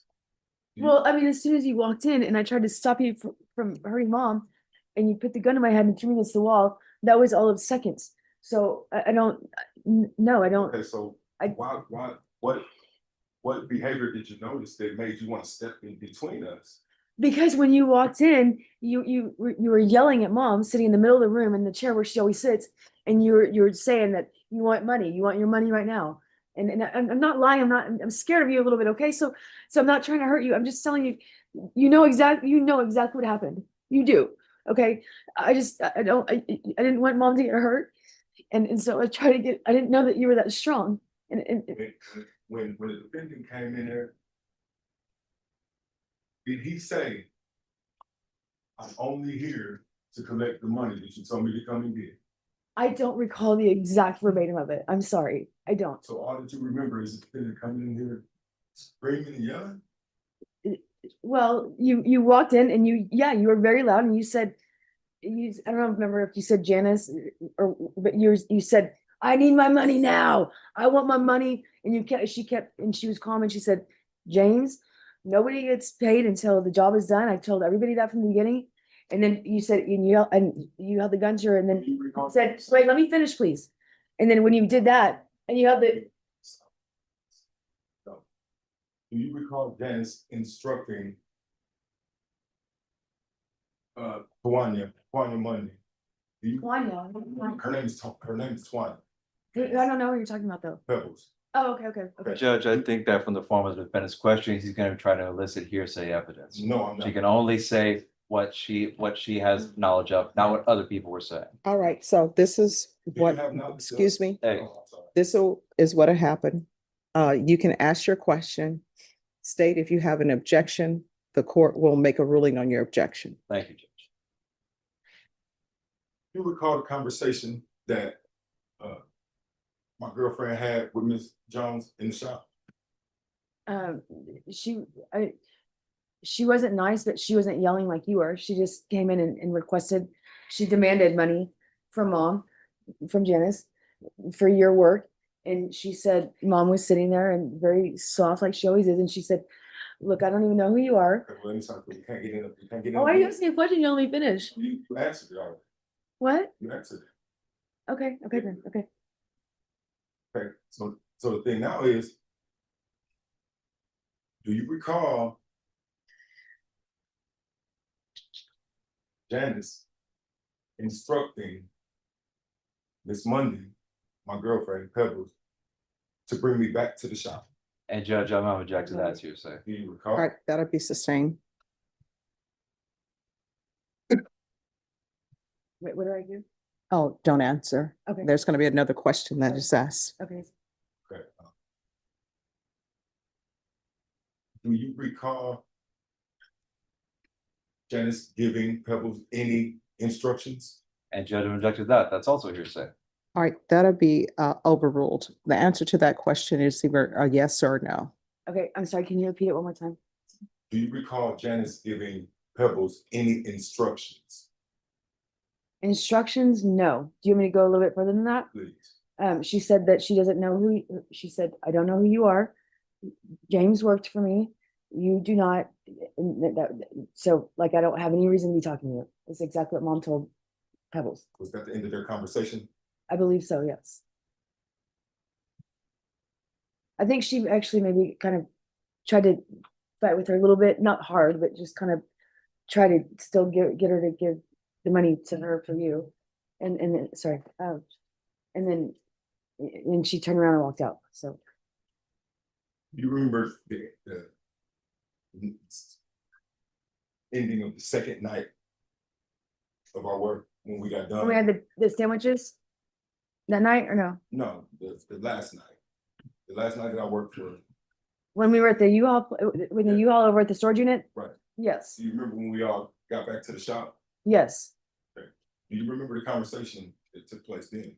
Well, I mean, you gotta be more a little specific than that, because there was, Okay, well, let me ask you this. Do you recall having someone with you that night? no, no. Okay, so when you got back to the shop, did you come back with me and Alyssa, or did you come back alone? Yeah, you drove the U-Haul, you know that, Right, right, and Alyssa was already at work. You know that too. no, end of the second night. The end of the second night, I didn't drive the U-Haul back, I just parked. Judge, defense counsel testifying. Sustained. And Judge, we'd ask that the jury disregard the previous question. All right, ladies and gentlemen, you're to disregard the previous question that was asked by defense. You may proceed. You remember the storage unit? Yes, yeah, because I had a storage, yes, I remember I had my storage unit there. That's how I showed mom where to go, right there. Do you remember when we completed the work at the storage unit? Yes, yeah, you worked very hard, you were sweating and, yeah, you were awesome. Do you recall leaving before me? Yes, because you yelled at me and then you scared me and I started crying. I'm not trying to be mean, but No, you know. I don't take it, I'm not offended. Sorry, okay. I'm not upset with you at all. At all. Yeah, and when I went back down the street, the back way around Jackson to De Zavala into with the shoving out in mom's shop, I was still crying when I got there, and and she was like, "What's wrong?" And I just told her, I said, Was there anyone else with you? "No, I was by myself." You know that? There wasn't another man with you? No, you know that because it was Claire and her husband, and and they said that you told them to sit and get out of their way, and you put two chairs down at the storage unit, and you told them They had to sit right there and get out of the way. And so I'm telling you what they told me. No, that's So maybe okay. that's irrelevant I'm or saying whatever. what you- Like, we good. Please continue. Okay. Uh,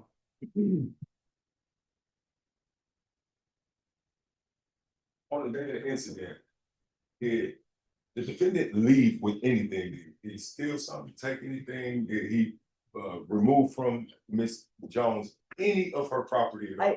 I can't answer that because when you threw me against the wall, I told you I was so scared. I left my face down, my hands up like this. So I could not see anything going on after that until at least I heard her on the phone calling 911. And then I was shaking and I went to like melt into the wall and I finally like whispered, I was like, is it okay to get my head up and my hands up? Is he gone? Are the cops here? Like, so I'm sorry, I'm just answering the question. No, as to that. So I picked you up with one hand and held a gun to your head at the same time. So when you walked in the door, right, why are you out? You know the Just gotta truth. get it clear for them. Okay, that's fair. Can I stand up? Is that okay? Or no, That's for the defense. or Please, like, if you would show us, I'm okay with it. How I picked you up and had a gun to your head. so, okay. So it's okay to stand up now? or- Yes. Okay. So when you walk through the door, so it's like a rectangle building. And so the doors right here, and we had it open since we were doing boxes in and out of the wall. And mom had the most of this area, the main kind of back area was empty when we had, oh, sorry. This, like, so when you walk in right here, this big area is where we had boxes, like, kind of packing them up, whatever. You And go- can skip forward to the part where I. Okay, That's well, fine. you asked a question, I'm getting there. So when you walked in though, so when you walked in and over here in that square area, you got one of those metal chairs and you slammed it down. And then, that's when I got in front of you and I was like, ooh, cause I don't remember what you said to mom, but you're making money, whatever. And I didn't want you to hurt her, so I got in front of you and so if you're like this and I went in front of you, I remember the gun was over here. So I guess with this hand of yours, you lifted me up like this from my orange sports bra and my black tank top. And you had the silver gun right here on my head and said, bitch, something, I don't know what it was. And you threw me against the wall and I landed literally against the wall right there. And then I just, that's when I told you, I put my hands out and my face down and I was praying. Does that answer your question? Yeah, it does, but it doesn't allow for. Can you describe this gun?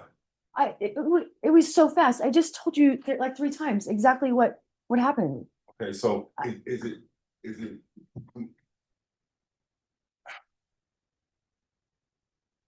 I don't know why you're asking when you know what you did. Like, I don't understand. Because I didn't have a gun.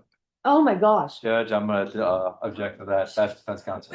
It's my head right here. Yes, you did. And Judge, we'd ask that the jury be instructed to disregard. All right, ladies and gentlemen, you did this to disregard the last question. I passed with this, but I would like to reserve her, please. All right, thank you. All right, state any further questions? Judge, we have no questions for this witness. We ask that she be excused. All right, the rule has been invoked. What that means, you're not allowed to discuss your testimony with anyone or view anything about this trial. Just make sure you're available if either party wishes to recall you as a witness, okay? Oh, someone will call you and they'll let you know whether or not they want you to testify again, okay? All right, if you'll leave. No. If you'll leave the square mic behind, that belongs to the court reporter. All right, thank you. You may step down. Thank you. Could I have parties approach?